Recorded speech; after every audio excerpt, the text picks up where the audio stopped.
Intellectual growth should commence at birth and cease only at death.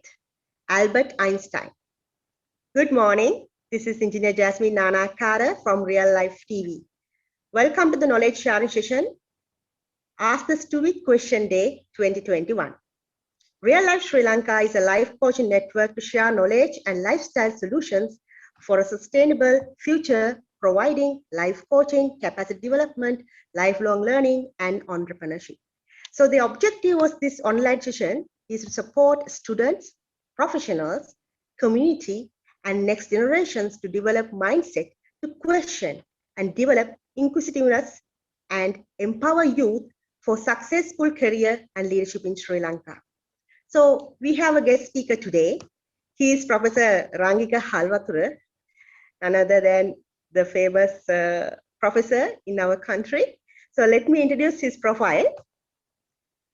Professor Rangika Halwathura is an academic, serves as the Professor, Department of Civil Engineering, Faculty of Engineering, University of Moratuwa, Sri Lanka. He is the former Commissioner, Sri Lanka Inventors Commission. He plays a leading role as the visiting professor in academic sector and stands as an advisory committee member, the board member, council member, consultant for many institutions and associations in Sri Lanka in education, economic management, and youth affairs.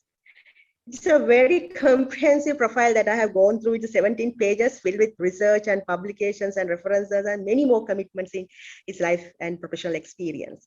So it's a very interesting profile, and we wanted to share this point because he's the only person who actually joined with our programs and dare to say that ask anything, because he was ready to ask and question and then to elaborate whatever the questions and share his knowledge and experience to the extent that with his experience and knowledge, whatever he has. So we are glad, that's why we are actually invited him to this program today. So we are so glad to have you here for the celebration of Ask the Stupid Question Day 2021. Welcome, Professor Rangika Halwathura. Hi, good morning. Thanks for inviting me for the event. So yes, I mean, you can ask any question. We'll see how can I defend the questions which should be raised by the panel. So yes, up to you. So panel is the general audience today who are invited as there are students, there are professionals, there are community, there are entrepreneurs, many more people. They are in a audience today. So I think we let them to join. There are many people wanted to join, but with the time concerns, let them to join. At the meantime, we will continue with them.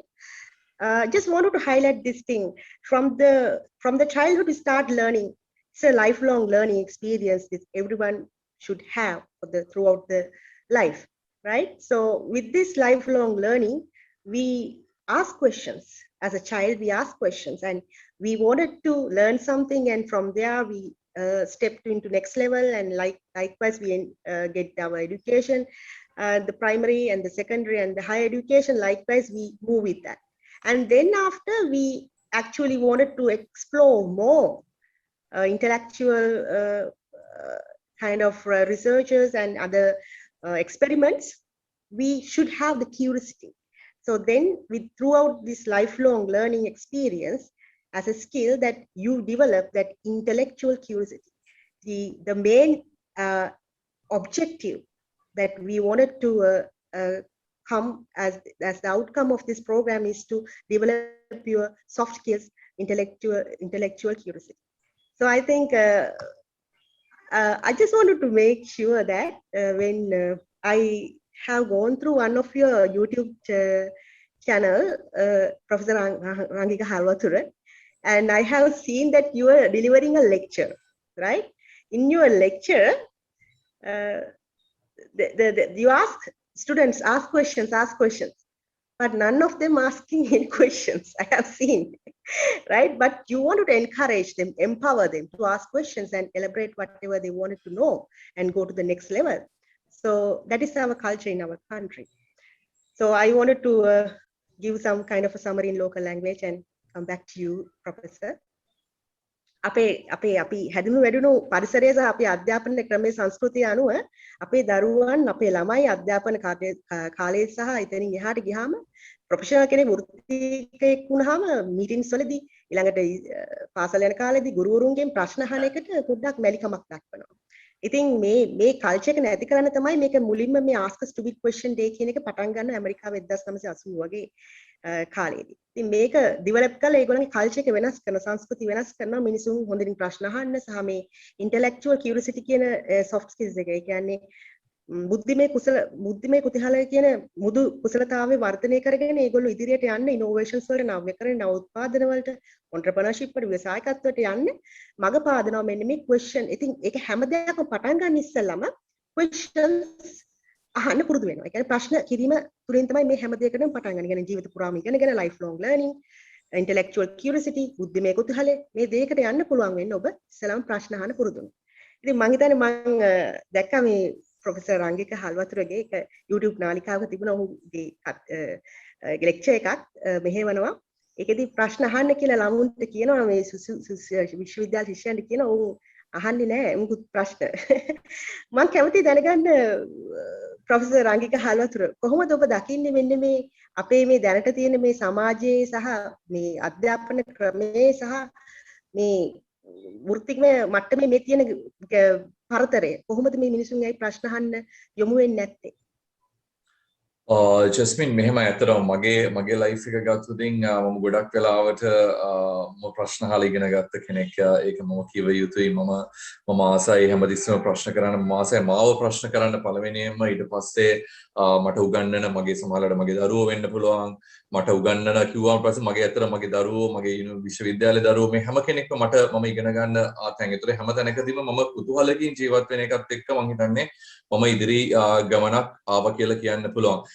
ඒකේ Jasmine කියන්නේ මම පෞද්ගලිකව දැක්කොතින් මම දන්නවා මේ අධ්‍යාපනය කියන මේ සම්පූර්ණ ස්ට්‍රක්චර් එක ඇතුලේ ප්‍රශ්න වලින් නැත්නම් කෙනෙක්ව ප්‍රශ්න කිරීම මත මම හිතන්නේ ගොඩාක් දේවල් ඉගෙන ගන්න පුළුවන්. අපි නිකන් කියවලා තේරුම් ගැනීම නැත්නම් දැකලා තේරුම් ගැනීමට හා ගිහිල්ලා අපිට ප්‍රශ්න අහලා තේරුම් ගැනීමේ හැකියාව තියෙනවා. නමුත් අවාසනාවකට ඒක තමයි අපි පාසල් යන කාලේ අපි ගොඩක් වෙලාවට පුරුදු පුහුණු උනේ ඔය ප්‍රශ්න කරන සංස්කෘතිය. මම දන්නවා මගේ සමහර විශ්වවිද්‍යාල ආචාර්යවරු හිටියා මම ප්‍රශ්න කරනවට ආසයි. සමහර විශ්වවිද්‍යාල ආචාර්යවරු මහාචාර්යවරු හිටියා ප්‍රශ්න කරනවට අකමැති.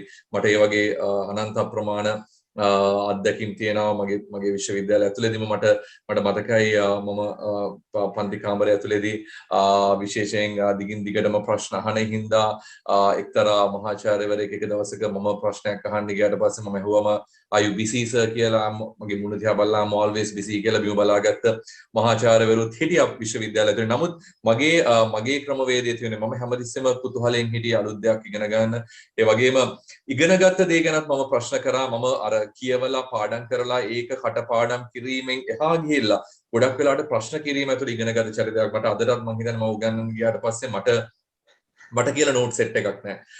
මම උගන්වන්න ගියාම මගේ පන්ති කාමරය ඇතුලේ මට රිෆර් කරන්න මගේ නෝට් සෙට් එකක් නැහැ. මොකද මම නෝට්ස් තියාගත්තට වඩා මම ගොඩක් වෙලාවට කරේ ඒක ප්‍රශ්න කිරීම ඇතුලේ මම දෙතුන් පාරක් ඒ දේම පරිශීලනය කිරීම ඇතුලේ මම හිත ඇතුලේ පරිශීලනය කිරීම ඇතුලේ මම දේවල් ගොඩක් අවධාරණය කරගත්තා. ඒක ඇතුලේ මට පුළුවන්කම ලැබුණා සමහර ලාවට ඒ උගන්වපු මට්ටමට වඩා වැඩි යමක් අවබෝධ කර ගැනීමේ හැකියාව තිබුණා.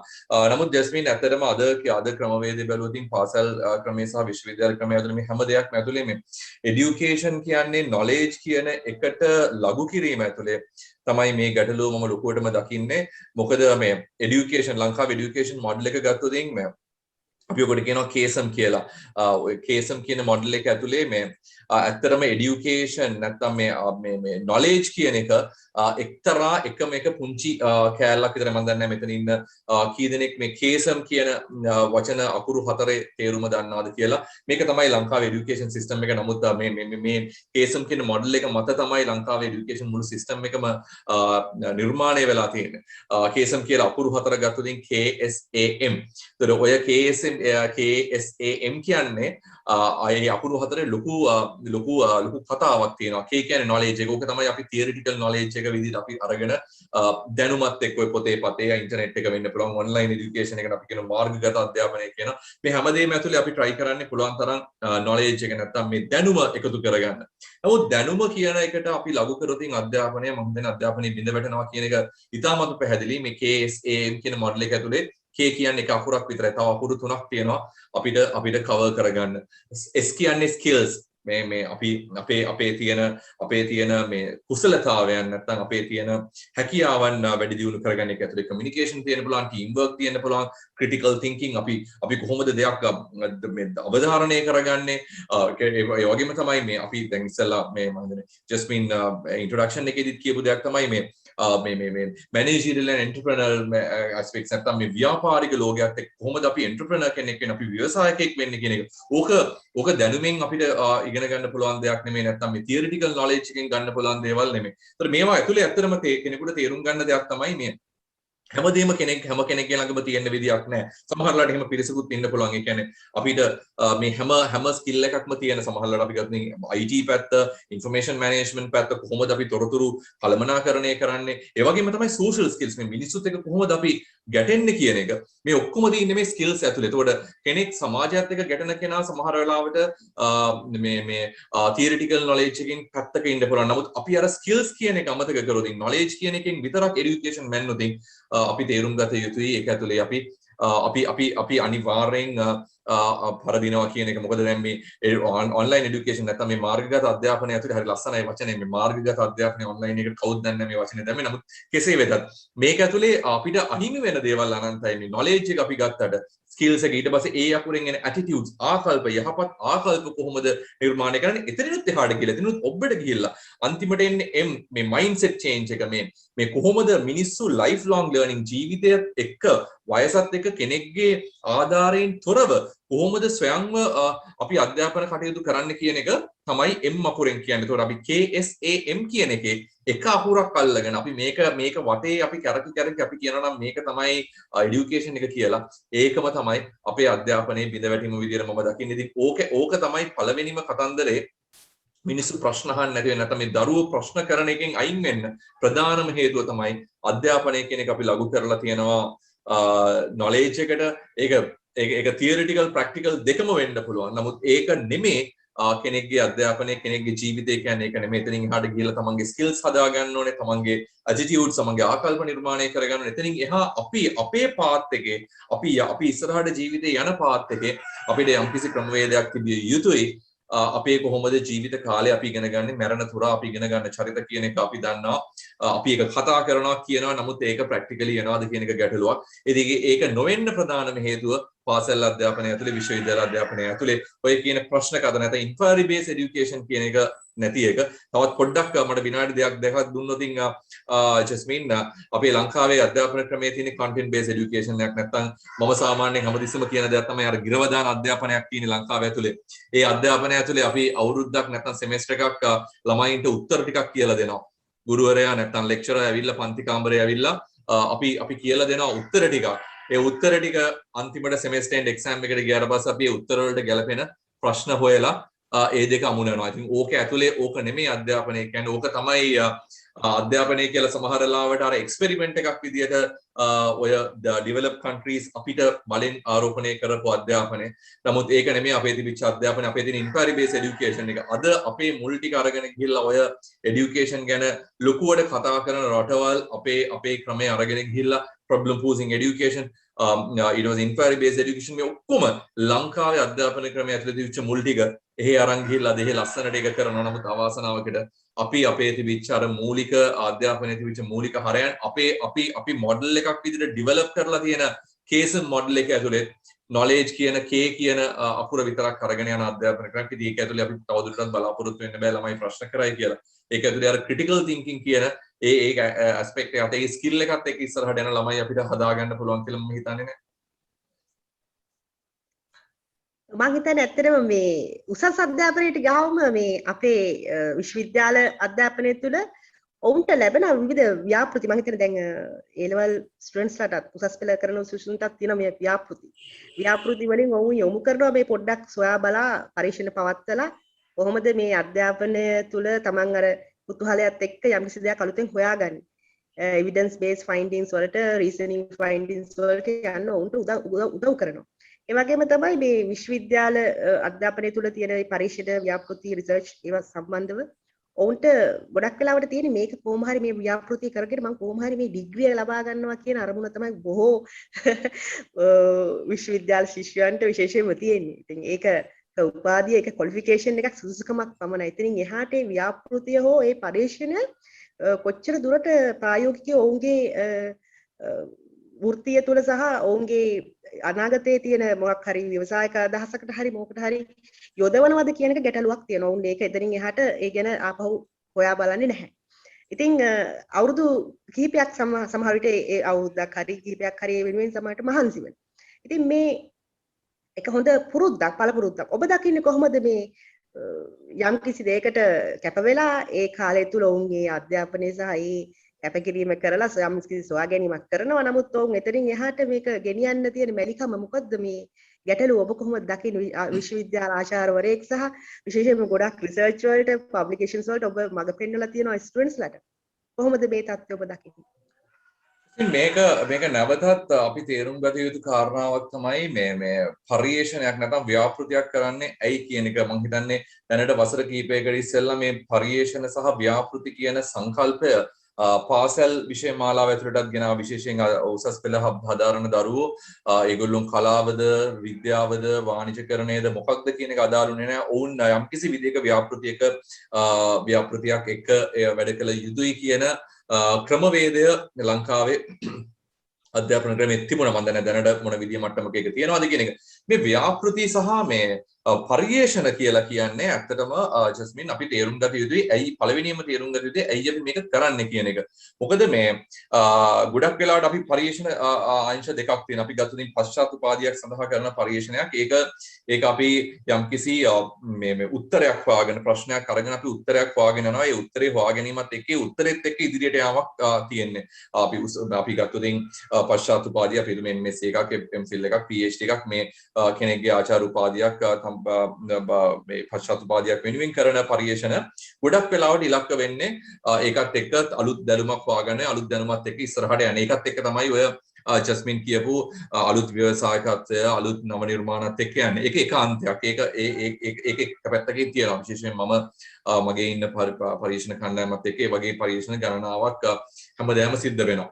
නමුත් විශ්වවිද්‍යාල ශිෂ්‍යයෙක් නැත්නම් පාසල් ශිෂ්‍යයෙක් පරිේශනයක් කිරීම නැත්නම් ව්‍යාපෘතියක් කිරීම කියන්නේ ජස්මින් ඊට වඩා එහා ගිය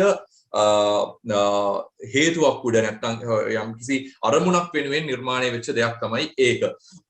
ඒකේ ප්‍රධානම කතාව තියෙන්නේ ඇත්තටම මේ පරිේශනයක් කිරීම නැත්නම් ව්‍යාපෘතියක් කිරීම ඇතුලේ දෙයක් හොයාගෙන ඒක පබ්ලිකේෂන් එකක් බවට පරිවර්තනය කිරීමට එහා ගිහිල්ලා අපි උත්සාහ කරන්නේ දරුවට තමන්ගේ පාසල් ජීවිතය නැත්නම් තමන්ගේ විශ්වවිද්‍යාල ජීවිතේ එළියට ගියාට පස්සේ ඔහුට ජීවිතේ මුහුණ දෙන්න වෙන අලුත් ගැටලු අලුත් සංකල්පවලට කොහොමද උන් මුහුණ දෙන්නේ කියන එක අර බ්‍රේන් ට්‍රේනින් එක නැත්නම් මනස සංවර්ධනය කිරීමක් තමයි ඒකෙන් බලාපොරොත්තු වෙන්නේ. නැතුව ඒකෙන් බලාපොරොත්තු වෙන්නේ නැහැ පරිේශනයක් කරලා අලුත් යමක් හොයාගෙන එතනින් ගිහිල්ලා අලුත් ව්‍යවසායකත්වයක් නැත්නම් අලුත් ඉන්වෙන්ෂන් එකක් විදියට පේටන්ට් එකක් අරගෙන ඉස්සරහට යන එක නෙමේ විශ්වවිද්‍යාල මට්ටමේ අන්ඩර් ග්‍රැජුවේට් ලෙවල් එකේ නැත්නම් පාසල් මට්ටමේදී බලාපොරොත්තු වෙන්නේ. ඒක අපි ඉතාමත් පැහැදිලිව තේරුම් ගත යුතු වෙනවා. මොකද කෙනෙක් සමහරලාට පරිේශනයක් කරනවා අර ඔය කියන මතයෙන් අපි ගියොත් කෙනෙක් පරිේශනයක් කරනවා පරිේශනය කරාට පස්සේ පරිේශන ග්‍රන්ථයක් බවට පරිවර්තනය නැත්නම් thesis එකක් විදිහට සබ්මිට් කරා. ඒක එතනින් අමතක කරයි. මොකද උන්ගේ අවශ්‍යතාවය දෙන උත්තර හොයා ගැනීම විතරයි. නමුත් මෙතනදී පරිේශනයක් කිරීම නැත්නම් ව්‍යාපෘතියක් කිරීමෙන් බලාපොරොත්තු වෙන්නේ එතනින් එහා ගිය කතාවක්. ඒක තමයි කෙනෙක්ව පුරුදු පුහුණු කරනවා තමන් ජීවිතේ තනියම නැගිටිනකොට කොහොමද ඒකට අවශ්‍ය කරන කරුණු කාරණා හදාගන්න කියන එක. ඉතින් මම හිතන්නේ ඒ කාරණාව හරියම විදියකට පාසල් පද්ධතිය සහ විශ්වවිද්‍යාල පද්ධතිය සිද්ධ වෙනවද කියන එක මම දන්නේ නැහැ.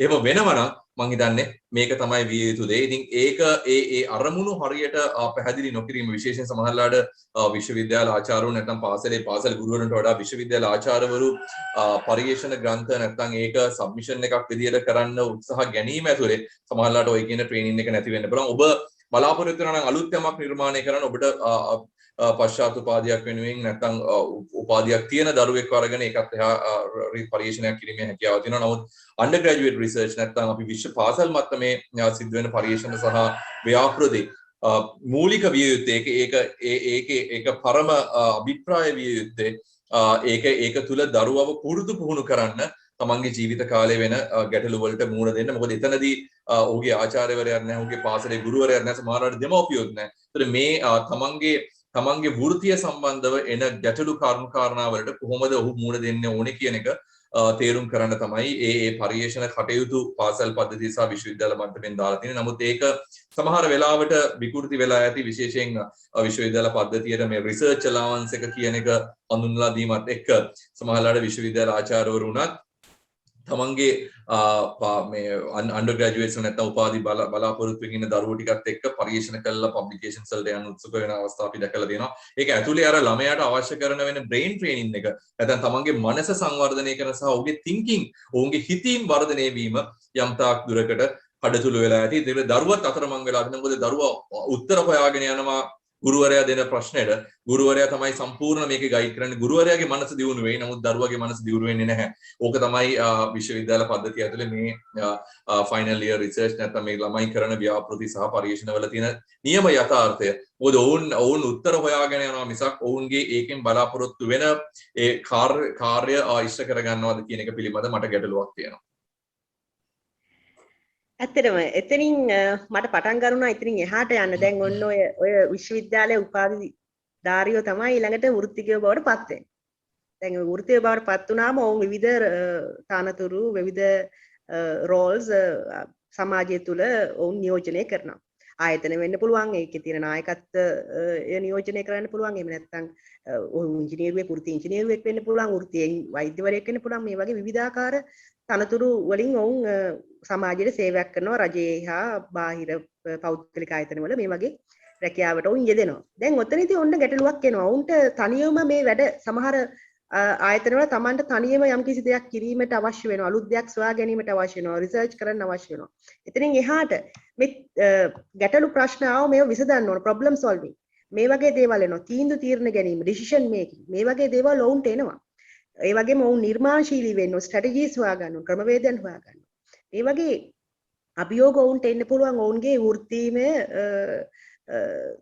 තුල, වෘත්තිය තුල. එතකොට මට ඇත්තටම දැන් දැනගන්න ඕන ඔබතුමා මේ මහාචාර්යවරයෙක් විදියට බාහිර උපදේශකයෙක්, ඒ වගේම විවිධ ආයතනවල බෝඩ් මෙම්බර් කෙනෙක් නේද? කවුන්සිල් මෙම්බර් කෙනෙක් විදියට ඉන්නකොට මේ මීටින්ග්ස් පවත්වනවා, මේ රැස්වීම් පවත්වලා මේ යම්කිසි ප්‍රශ්න ගැටලු වලට විසඳුම් සෙවීම සහ වෙනත් ඒව සඳහා ගත යුතු ක්‍රියාමාර්ග මොනවද කියන එක ඔබලා කතා කරනවා. ඉතින් කොහොමද ඔබ දකින විදිහට දැන් මේ එතනින් එහාට ගියාට පස්සේ ඔවුන් නියෝජනය කරන ඒ තනතුරු වල සහ ඒ වල තියෙන මේ කුතුහලය සහ කොහොමද ඒගොල්ලෝ ප්‍රශ්න ඇසීම හරි තීරණ වලට එළඹීම ගැන ඔබ දකින්නේ කොහොමද?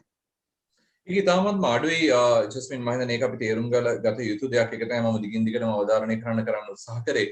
අපි වෙන රටවල් වල තරුණ පරම්පරාව සහ ඉන්ඩස්ට්‍රි එකේදී ඒගොල්ලොන්ගේ තියෙන ඒ කුතුහලය කියන එක ලංකාවේ විශේෂයෙන් විශ්වවිද්‍යාල මට්ටමේ විශ්වවිද්‍යාල වලින් එළියට එන දරුවන්ගේ නැහැ. ඒක අපි මම හිතන්නේ එළි විවෘතව කතා කළ යුතු ගැටලුවක්. සමහරවිට උසස් පෙළ අසමත් වෙලා එළියට යන දරුවගේ කුතුහලය වැඩි වෙන්න පුළුවන් විශ්වවිද්‍යාලයෙන් සමහරවිට ආචාර්ය උපාධියක් අරගෙන එළියට එන දරුවගේ වැඩ. මොකද ඒකෙන් අපි තේරුම් ගත යුතු දේ තමයි ලංකාවේ අධ්‍යාපන ක්‍රමයේ යම්කිසි ගැටලුවක් තියෙනවා. මේ අධ්‍යාපන ක්‍රමයේ ඇතුලේ ලංකාවට ගැළපෙන ලංකාවේ තියෙන මේ මුල් වලට ගැළපෙන දරුවෙක් නිර්මාණය කරන්න. මොකද අපි අධ්‍යාපන ක්‍රමයේ සැරෙන් සැරේ එක ප්‍රතිසංස්කරණ ඇතුලේ වෙන වෙන රටවල් වල පරිේශන තෝතැන්නක් බවට ලංකාව පරිවර්තනය වීම ඇතුලේ මම දකිනවා අධ්‍යාපන ක්‍රමයේ යම් අත්හදා බැලීම් කරා. ඒ අත්හදා බැලීම් අසාර්ථක වුණා. නමුත් අපි තේරුම් ගත යුතුයි මේ අත්හදා බලන්න උත්සාහ කරන්නේ අපේ අනාගතයත් එක්ක කියන එක. අපේ ලංකාවේ අවශ්‍යතාවය මොකද්ද?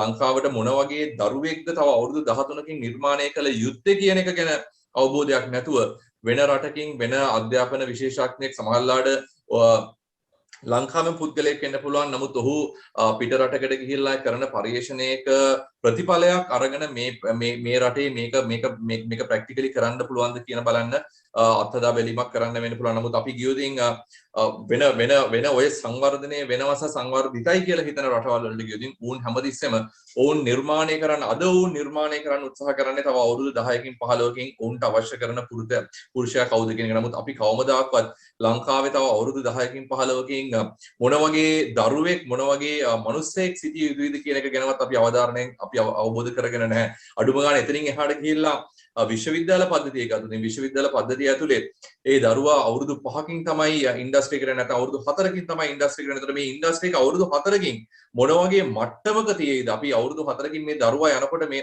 ඒක දරුවට හිතා ගන්න පුළුවන් දෙයක් නෙමෙයි. ඒකට තමයි පිරිස් ඉගෙනගෙන ආචාර්ය උපාධි කරලා ඒ දැනුම අරගෙන සමාජ අවබෝධයත් එක්ක මේ විශ්වවිද්‍යාල පද්ධතිය ඇතුලේ ඔවුන් සැරිසරන්නේ. ඒතකොට ඔවුන්ට හැකියාවක් තියෙන ඔවුන්ට යුතුයකමක් තියෙනවා.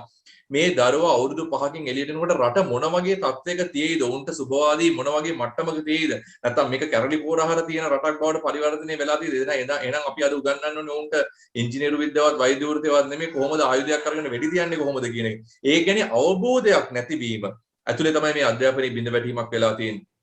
ඒ බිඳ වැටීම ඇතුලේ අපි නිර්මාණය කරන්නේ නැහැ ඉන්ඩස්ට්‍රි එකට ගැලපෙන ශිෂ්‍යයෙකුට. ඒ ශිෂ්‍යයෙක් නිර්මාණය නොකිරීම ඇතුලේ අවසානයේ අපි ඉන්ඩස්ට්‍රි එකට ගියාට පස්සේ මේ දරුවා ඉන්ඩස්ට්‍රි එකට ගියාට පස්සේ අතරමං වෙනවා. මොකද ඔහු දන්නේ නැහැ, ඔහු ඉගෙනගෙන නැහැ ඉන්ඩස්ට්‍රි එක මොන වගේද කියන එක. මොකද ඉන්ඩස්ට්‍රි එක ඉගෙනගෙන තියෙන්නේ ඔහු හිටපු තත්ත්වය. ඒතොර ඔහු උත්සාහ කරන්නේ ඔහු ඉගෙනගත්ත මට්ටමින් තමන් එළියට ගිහිල්ලා ගියාට පස්සෙත් ඒ මට්ටම තියාගන්න මිසක් එතනින් තව එක පඩියක් ඉහළට යන්න එකක් ඔහුට මේ පර්සනැලිටි එක නෑ.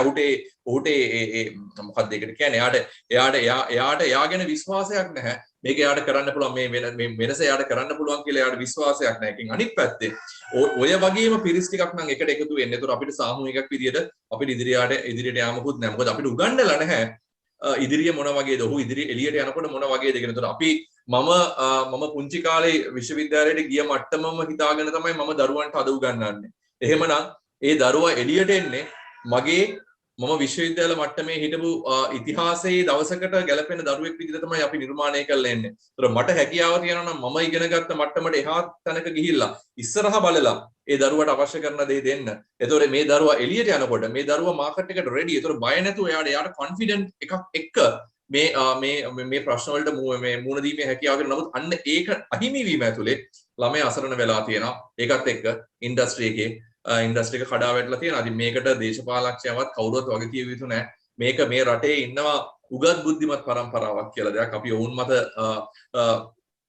අඩුම ගානේ අධ්‍යාපනය කියන එක ඔවුන් මත අපි ඒගොල්ලෝ මත ඒකේ රෙස්පොන්සිබිලිටි එක ඒකේ තියෙන වගකීම අපි තියලා තියෙනවා.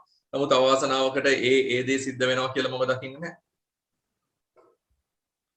ඇත්තටම ඒක තමයි අපි මේ කතා බහ සහ ඔබව දැනුවත් කිරීම අපි විශේෂයෙන්ම මේ වැඩසටහන් මගින් නිරතුරුවම රියල් ලයිෆ් ශ්‍රී ලංකා ආයතනයේ රියල් ලයිෆ් TV මගින් ඔබට විශේෂයෙන්ම මේ ලයිෆ් කෝචින් සහ අවයර්නස් ප්‍රෝග්‍රෑම්ස් ඔබට පෙළගස්සලා තියෙනවා. ඔබට ගිහිල්ලා බලන්න පුළුවන් අපේ YouTube නාලිකාව රියල් ලයිෆ් TV World, ඒ වගේම real life Sri Lanka documentary YouTube නාලිකාව.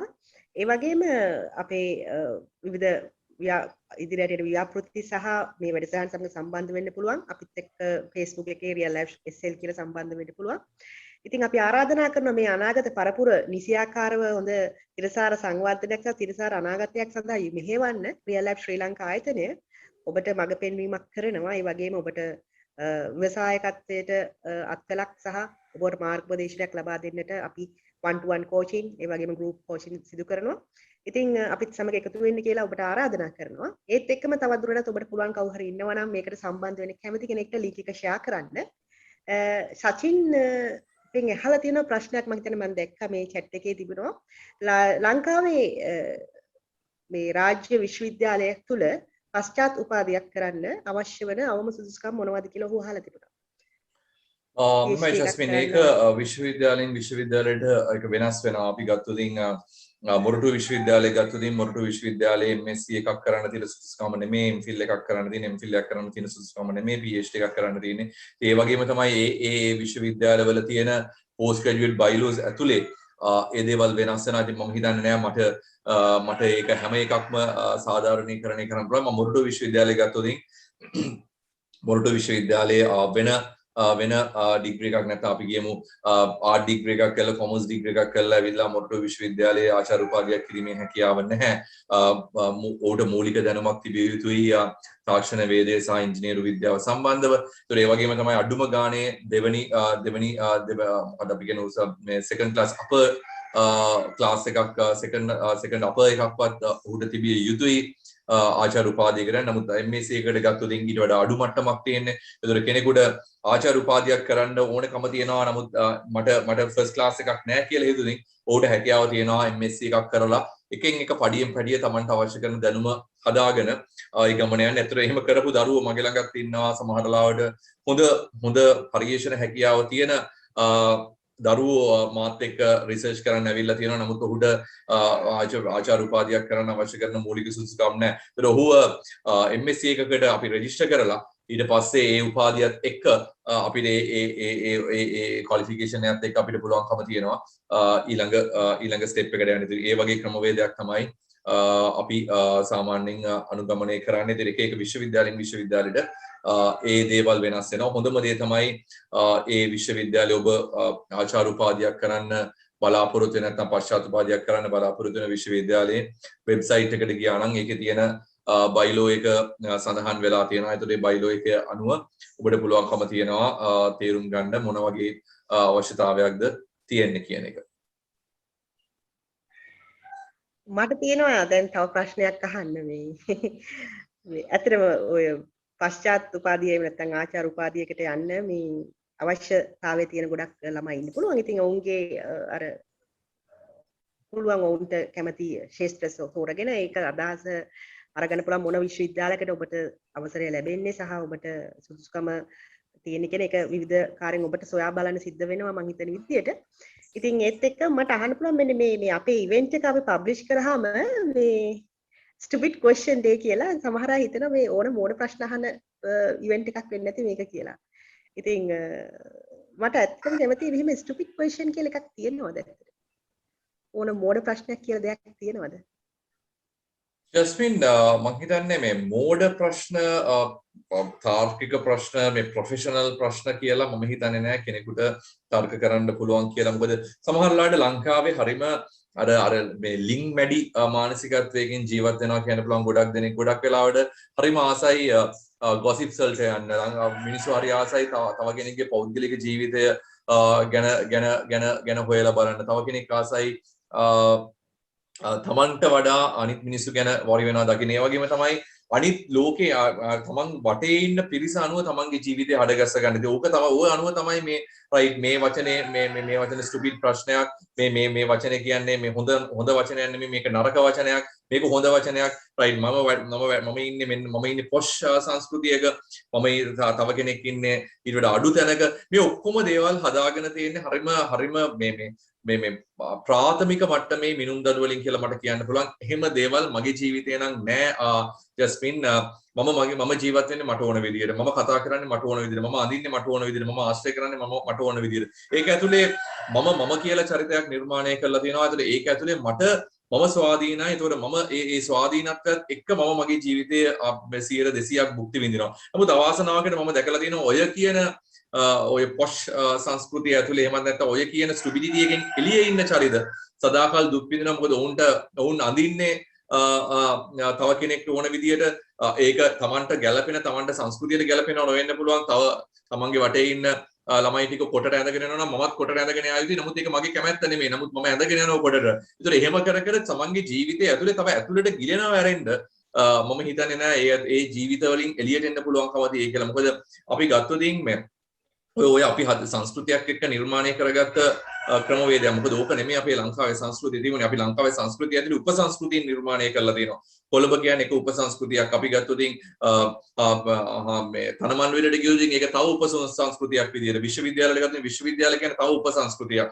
ඔහොම උපසංස්කෘතිය නිර්මාණය කරලා තියෙනවා. අතරම මේවා උපසංස්කෘතිය නිර්මාණය කරාට මේ වැටමායින් ගහන උත්සාහ කරාට මේක ඇත්තටම සංස්කෘතියින්ද කියන එක පිළිබඳ මට ගැටලුවක් තියෙනවා. මේවා යාවත්කාලීන සංස්කෘතියින් කියන එක පිළිබඳ මට ගැටලුවක් තියෙනවා. මම පෞද්ගලිකව මගේ ජීවිතයේ මහා ලොකු පෂ් කියලා ප්‍රශ්නත් නැහැ. මහා ස්ටුපිඩ් කියලා මේ මෝඩ ප්‍රශ්න කියලා දෙයක්වත් නැහැ මගේ ජීවිතේ. මොකද මගේ මිනින්දාට මම හදාගෙන තියෙන්නේ. හැම දෙයක්ම සාපේක්ෂයි. මේක ඇතුලේ මේ අපේ ජීවිතය ඇතුලේ නිර්පේක්ෂ සත්‍යයක් මම කියන්නේ බෞද්ධාගමේ විදිහට නම් නිර්පේක්ෂ සත්‍යයක් තියෙන එක තමයි නිවන.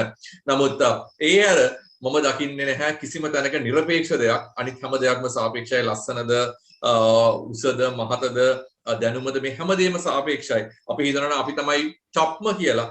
තව ටික වෙලාවකින් අපිට වඩා අපි ඒ টොප් වෙලා තින්නේ අපේ කියන මේ පුංචි ක්ලස්ටර් එක ඇතුලේ.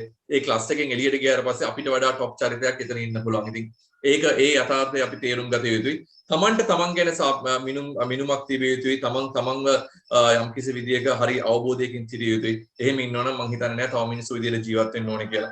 තමන්ගේ ජීවිතේ තමන්ට ඕන විදිහට හැඩගස්ස ගන්න. ඒක තව කෙනෙක්ගේ තමන්ගේ සතුට තව කෙනෙක්ගේ ළඟ තියන්න එපා. හැමතිස්සෙම සතුට තමන්ගේ ළඟ තියාගන්න.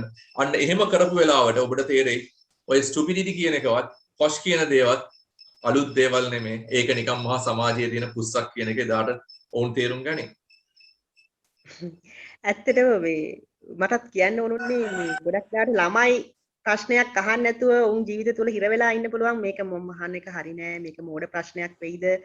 මේම කියලා. ඉතින් ඇත්තටම එහෙම මෝඩ ප්‍රශ්නයක් කියලා දෙයක් නැහැ. ඔබට යමක් දැනගන්න ඕන නම් ඔබට ඒකෙන් දැනුමක් නිර්මාණය වෙනවා නම් සහ ඔබ බුද්ධිමය ප්‍රවණතාවකට යනවා නම් ඔබ මේ ප්‍රශ්නේ ඇසිය යුතුයි. සමහර විට මේ ප්‍රශ්නය ගොඩක් වෙලාවට අසීරු දෙයක් වෙන්න පුළුවන්. එකපාර උත්තරයක් දෙන්න බැරි වෙන්න පුළුවන්. නමුත් ඒක තුල අර අපි කලින් කතා කරා වගේ බුද්ධිමය කුතුහලයේ තුල ඔබට ඉදිරියට ගිහිල්ලා ඒකට අවශ්‍ය කරන පසුබිම සහ ඒකට අවශ්‍ය කරන මාර්ගය හොයාගන්න පුළුවන් ඒක සඳහා. ඉතින් ඇත්තටම මේ ජීවන රටාව ගත්තොත් ඇත්තටම අපි ප්‍රොෆෙසර්ත් එක්ක එකතු වෙනවා මේ කතා බහට. ඇත්තට මේක ගොඩක් වෙලාවට අර රැල්ලට යන්නේ නැතුව තමන් හරි කියලා හිතන තමන්ගේ තියෙන ප්‍රතිපත්තිය අනුව තමන් හරි කියලා සහ මේ අවංකව ඒ කරන තමන්ගේ ජීවන රටාවට හුරු වීම තමයි මම හිතන්නේ ඒක තමයි පහසුම ක්‍රමය සහ ඔබට වැදගත් වෙන දේ. ඉතින් ඔබ අනිත් අය කරන දේම කරන්න යන්නේ නැතුව ඔබගේම අනන්‍යතාවය ගොඩනගා ගැනීම සහ ඔබගේම මාස්ටර් පීස් එකක් අපි අර කලිනුත් යූත් ස්කිල් එකේදී කිව්වා ඔබගේම version එක අප්ඩේට් කරන්න අප්ග්‍රේඩ් කරගන්න. ඒක තමයි වැදගත් වෙන්නේ. ඔබ තවත් කෙනෙක් වෙන්න යන්න එපා. ඔබම විය යුතුයි තමන්ව සොයා ගන්න ඕන. අනේ ඒ පසුබිම තමයි ඇත්තටම වැදගත් වෙන්නේ. මම හිතන්නේ අපිට තවත් ප්‍රශ්නයක් එනවා. මම හිතන්නේ මට ඒක පේන්නේ නැහැ. මම දැක්කා මට ඒ ප්‍රශ්නේ අපිට තවත් ආපහු ඒක copy and paste කරන්න පුළුවන්. මේ ප්‍රශ්නේ මම හිතන්නේ මගෙන් ගිලිහිලා ගියා.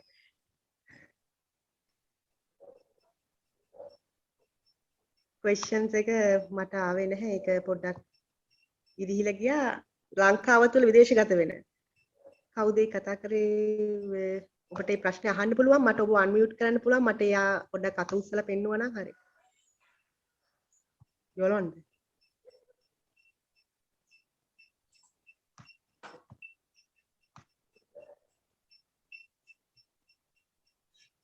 ඒ ප්‍රශ්නේ නැවත අහන්න. මට ඒක මගේ හැරුණා. ලංකාවේ තුළ විදේශගත වීමට ලංකා විශ්වවිද්‍යාල තුළ විශ්වාසනීයත නැගීම ප්‍රධාන හේතුව ලෙස ඔබතුමා දකින්නේ.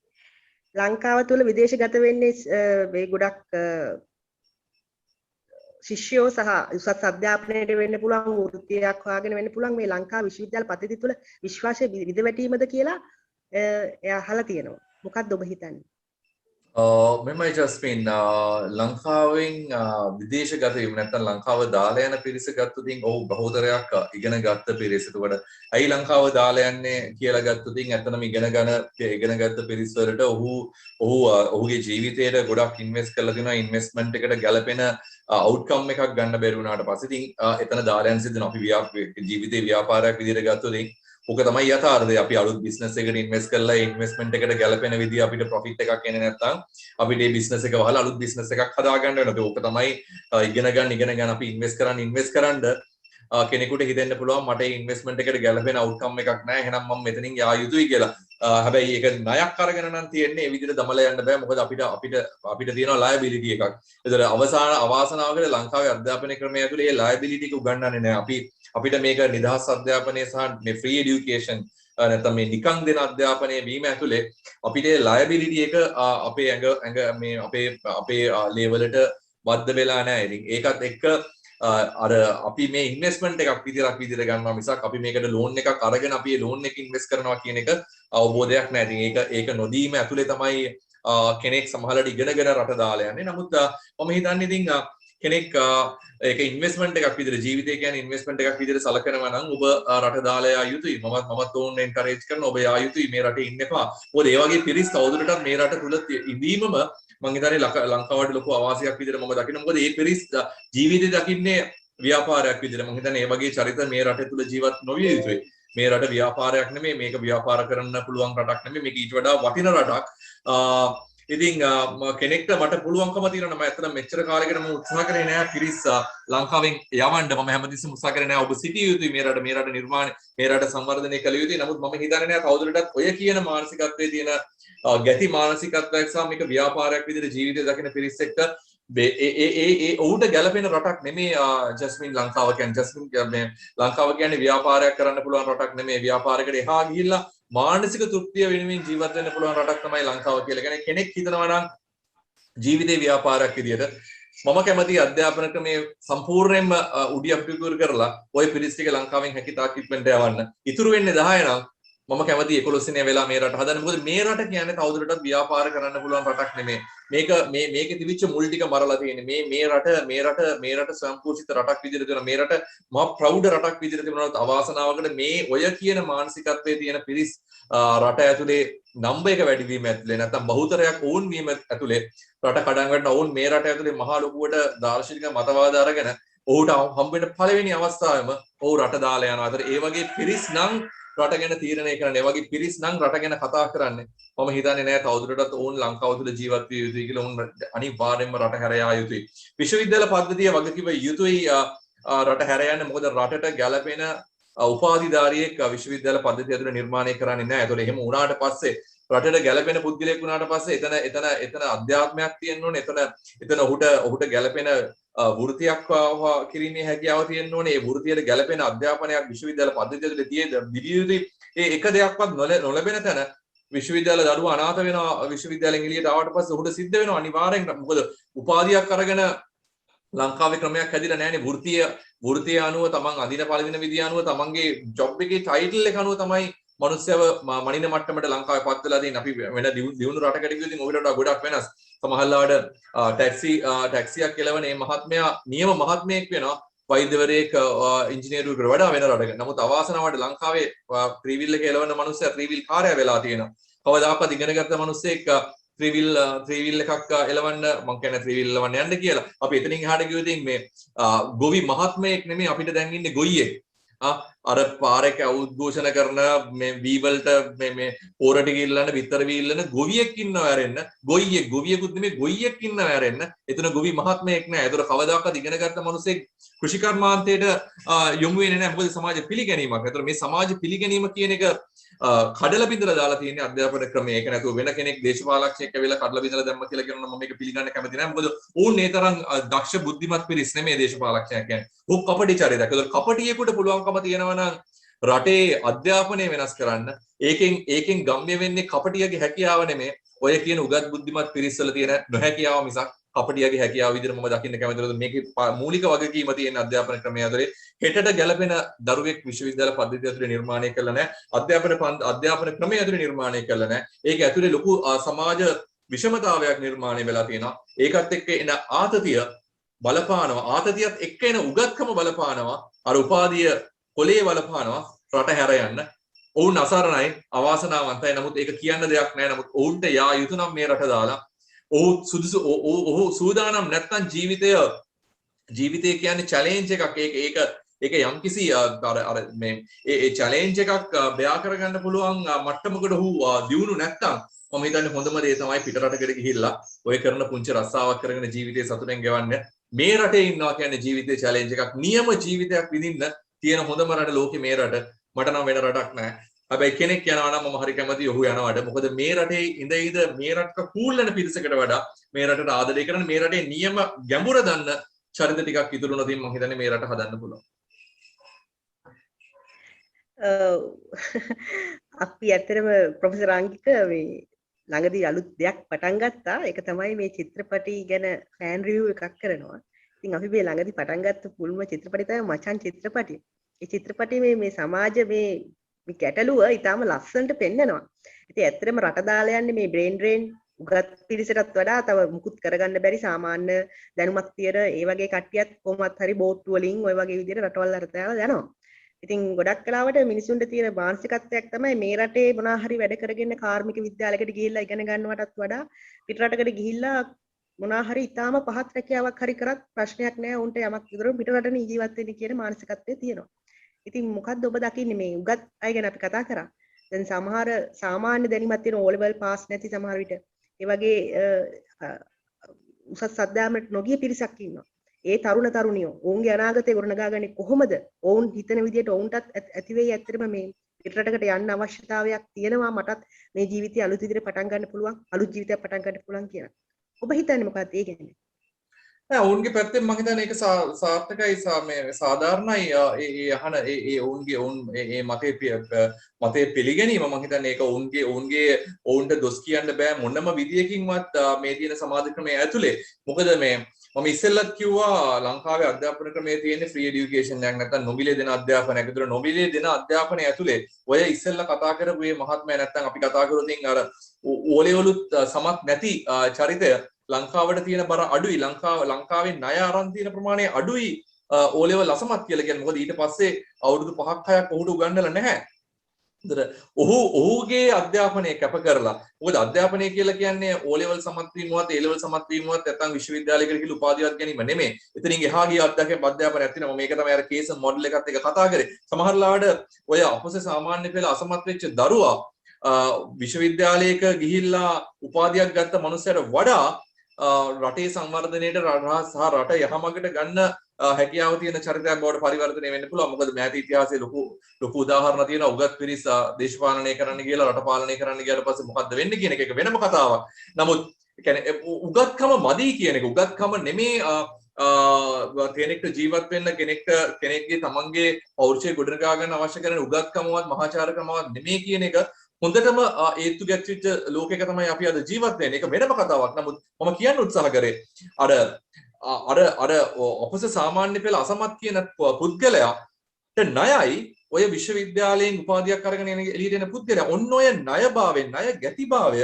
අධ්‍යාපන ක්‍රමය ඇතුළේ උගන්වලා නැහැ. එතකොට ඔහු ඒ ඔපස සාමාන්‍ය පෙළ අසමත් වෙච්ච පුද්ගලයාගේ ණය ගෙවන්න තියෙන ක්‍රමය තමයි අර උගත් පුද්ගලයා ගිහිල්ලා අර තමන්ට අධ්‍යාපනය ලබා දෙන්න දායකත්වයේ දීපු ණය දීපු පුද්ගලයා වෙනුවෙන් කතා බහ කරන එක. නමුත් එහෙම දෙයක් ලංකාවේ තුල සිද්ධ වෙන්නේ නැහැ. ඔහු අසරණයි. ඔහු වෙනුවෙන් ඔහුට අවසානයේ සිද්ධ වෙන්නේ පළාත් සභාවේ නගර සභාවේ ඉන්න අර මේ ඒ മന്ത്രിවරු ඇමතිවරු නැහැ. ඒක ඉන්නේ මේ සමාජිකයෝ. ඒ සමාජිකයාගේ හැරි කලිසමේ කොක්කෙල්ලෙන්න සිද්ධ වෙනවා. මොකද ඔහුට වෙන පිළිසරණක් නැහැ මේ සමාජය ඇතුලේ. ඔහු උගන්නලා මිනිස්සෙක් යවලා තියෙනවා උගත්කමත් එක්ක රටේ තැනකට යවලා දෙන ඔවුන්ව නියෝජනය කරන්න. නමුත් ඔවුන් එතනට ගිහිල්ලා ඔවුන් කරන්නේ ඔවුන්ගේ බඩ විතරක ගන්න මේ පුළුවන් තරම් හම්බ කරගෙන පර්මිට් එක වෙනුවෙන් හොඳ වාහනයක් හොඳ තනතුරක් වෙනුවෙන් ඒක හම්බ කරගෙන අර දුප්පත් මිනිහට නැවතත් බරපතවනවා මිසක් අර දුප්පත් මිනිස්සයා වෙනුවෙන් නැත්නම් ඉගෙන ගත්ත නෑ කියලා ඔය කියන මේ ඒ කණ්ඩායම වෙනුවෙන් කතා කරන්නේ නැහැ. ඒතර ඔහු අසරණයි. එක්ක ඔහු රට දාලා ආ යුතුයි. එහෙම නැත්නම් ගිහිල්ලා අර දේශපාලනඥයෙක්ගේ ඇඟේ කොක්කක් ගහගෙන තමන්ගේ ජීවිකාව ගත කරගත යුතුයි. එහෙම කොක්කක් ගහගන්න මේ තරම් කොන්ද මේක නැත්නම් ඒ තරම් ජරා ජීර්ණ වෙලා නැති චරිතය උත්සාහ කරයි රට දාලා යන්න. එහෙමත් රට දාලා යන්නත් බැරි මිනිස්සයා තමයි අර කොක්කක් ගහගෙන දේශපාලනඥයා කියන හැම එකකටම එහෙయ్య වෙලා බවට පත් වෙලා තියෙන්නේ. මේ දේශපාලන පක්ෂ දර දේශපාලන හැමතැනකම ඔවුන්ට අවශ්‍යතාවය දෙන්නේ මේ වගේ චරිත ටිකක් නිර්මාණය කිරීම. රට පනින්නවත් බැරි චරිත ටික තමයි අන්තිමට උතන ගිහිල්ලා රට විනාශ කරන බවට පත් වෙලා තියෙන්නේ. ඉතින් මම හිතන්නේ නැහැ ඔවුන්ට දොස් කියන්න පුළුවන් කියලා කොයිලාත් රට යන්න පුළුවන් නම් ඔවුන් යා යුතුයි. මොකද ලංකාවේ වෘත්තීන් කීපයක් අර වෙන වෘත්තීන් වලට පිළිගැනීමක් නැහැ. ඔබ විඳවිය යුතුයි ලංකාවේ මේ කරපු අසාධාරණ වෙනුවෙන් ලංකාවේ මිනිස්සුන් ලංකාවේ මනුස්සකමට මේ කරපු අසාධාරණ වෙනුවෙන් ලංකාවේ පිරිස් විඳවිය යුතුයි. මම කියනවා ඒක විය යුතුයි කියලා. මොකද එහෙම නොවෙනවා නම් ඒක හරි අසාධාරණයි. මොකද මේ ලංකාව දාලා ඔය අධ්‍යාපනය ඔය අඩු මට්ටමක අධ්‍යාපනයක් තියනවා කියන පිරිස් ටික ලංකාව දාලා ඔය ගිහිල්ලා වුන් විඳින හැම දුකක්ම ලංකාවේ ඒ මිනිස්සුන්ගේ පඩියෙන් ජීවත් වෙන මිනිස්සුන්ගේ ලේ දහඩිය මහන්සියෙන් ජීවත් වෙන පිරිස් දුක් විඳිය යුතුයි. ඒක තමයි මම හිතන්නේ මේ යුගයේ අපි අත්විඳින නියම සමාජ සාධාරණත්වය කියලා මම දකින්නේ. ඒක තුල මම හිතන්නේ අපිට ගැම්මක් හදාගන්න යුතුයි. මොකද සමාජයේ අපි සතුටෙන් ඉන්න තාක්කල් අපි අනිත් මනුස්සයගේ දුක වේදනාව ගැන කතා කරන්න උත්සාහ කරන්නේ නැහැ. ගහක් කොළක් වටේ ඔක්කොම ටික කපලා අපි ගෙයක් දොරක් හදාගෙන ඒ ගේ ඇතුලේ ජීවත් වෙන්න බෑ කියන දේ හිතුණාට පස්සේ තමයි අපි ගස් කොළන් වවන්න පටන් ගන්න. ඒ වගේම තමයි මේ රටට හම්බ කරලා දෙන්න පුළුවන් පිරිස් ටික රටින් එළියට පන්නලා අපිට දැන් බෑ කියන දේ තේරුම් අරගෙන මගේ බත්පතට අර සිංහලෙන් අපි කියන්නේ අර වෙලා තියෙනවා කියලා ඒක උන දවසට තමයි තේරුම් ගන්නෙ අපි වැරද්දක් කරා කියන එක මම හිතන්නේ ඒක තේරුම් ගනිමින් පවතිනවා මේ සමාජයේ මිනිස්සු උගත්කම මත පදනම් කරගෙන මනුස්සකම පැත්තකට තියලා උගත්කම මත පදනම් කරගෙන ජීවිතය කියන්නේ මේ බලය සහ ධනය කියන එක මත මූලික කරගෙන මේ වසර ගණනාව වසර 20ක් 30ක් තිස්සේ මේ ආපු ගමන විඳවීම තමයි මම හිතන්නේ මෑත යුගයේදී අපි දකින්නේ මේක තව ටිකක් විය යුතුයි කියලා මම දකිනවා එදාට පුළුවන්කම තියෙයි අපිට මේ රට නැවත යථා තත්ත්වයට පත් කරන්න. මොකද ලංකාවේ පිරිස් ගැන බය වෙන්න දෙයක් නැහැ. ලංකාවේ පිරිසකට හොඳ ධාරණ ශක්තියක් තියෙනවා. හොඳ හැකියාවක් තියෙනවා. නමුත් අවාසනාවනේ හැකියාවට උඩින් ගිහිල්ලා ආත්මార్థකාමීත්වයක් තියෙන රටක් මේක. තමන්ගේ ධනය සහ බලය මත පදනම් වෙච්ච සමාජයක්. මේක බිඳ වැටිය යුතුයි. මේක අනිවාර්යෙන් බිඳ වැටිය යුතුයි. ඒක බිඳ වැටෙන්න මේ තරම් හොඳ කාලවකවානුවක් මම හිතන්නේ නැහැ. ආයෙත් අපේ ජීවිත කාලේ මම හිතන්නේ බොහොමත්ම ඉතාමත්ම ගැඹුරු මේ ඉදිරිපත් කිරීමක් සහ මේ එක්ස්ප්ලේන් කියන්නේ මේක විදහා දැක්වීමක් තමයි ඔබ කළේ ප්‍රොෆෙසර් අංගික හල්වතුර. මම හිතන්නේ ඒක හුඟක් වැදගත් හුඟක් හිතට වදී කට්ටියට මේ පැහැදිලි කිරීම. මම තව දෙයක් කියන්න කැමතියි. මේ ප්‍රශ්න කිහිපයක් තියෙනවා අපිට අහන්න. අපේ දෙවනි වටේට මේ ප්‍රශ්න ටික තියාගන්නවා. විශේෂයෙන්ම මේ ප්‍රශ්න ටික ඉතාම වැදගත් සහ ගොඩක් ඒක විස්තර කිරීම අවශ්‍ය නිසා. මම පොඩි දෙයක් තව කියන්න කැමතියි මේ intellectual curiosity කියන්නේ. අපි කිව්වොත් මේක definition එකත් එක්ක මේ intellectual curiosity is a person's willingness to desire to learn new things and dig deeper than the surface. ඒ කියන්නේ මේ අපිට බතු පිටින් පේන දේවල් වලට වඩා අපි ප්‍රශ්න කරලා ටිකක් ඇතුළට ගිහිල්ලා පොඩක් කිඳා බහැලා සොයන්න ඕනේ මේ ප්‍රශ්න වලට පිළිතුරු යන්නේ. ඒ වගේ තියෙන curiosity එකක් බුද්ධිමය කුතුහලයක් තමයි අපි නිර්මාණය කරගතු යන්නේ. ඉතින් මම හිතන්නේ අර ලංකාව අතර ඉතිරි වෙන ඉදිරි අනාගතය තුළ මේ ගොඩනැගෙන නායකත්වය ගොඩනැගෙන නව පරපුර මේ බුද්ධිමය කුතුහලය කියන බුදු කුසලතාවය තුළ ගොඩනැගුණොත් අපි හිතන්නේ මේ අපිට මේ රට වෙනස් කරන්න පුළුවන් මේ රට ගොඩනගන්න පුළුවන්.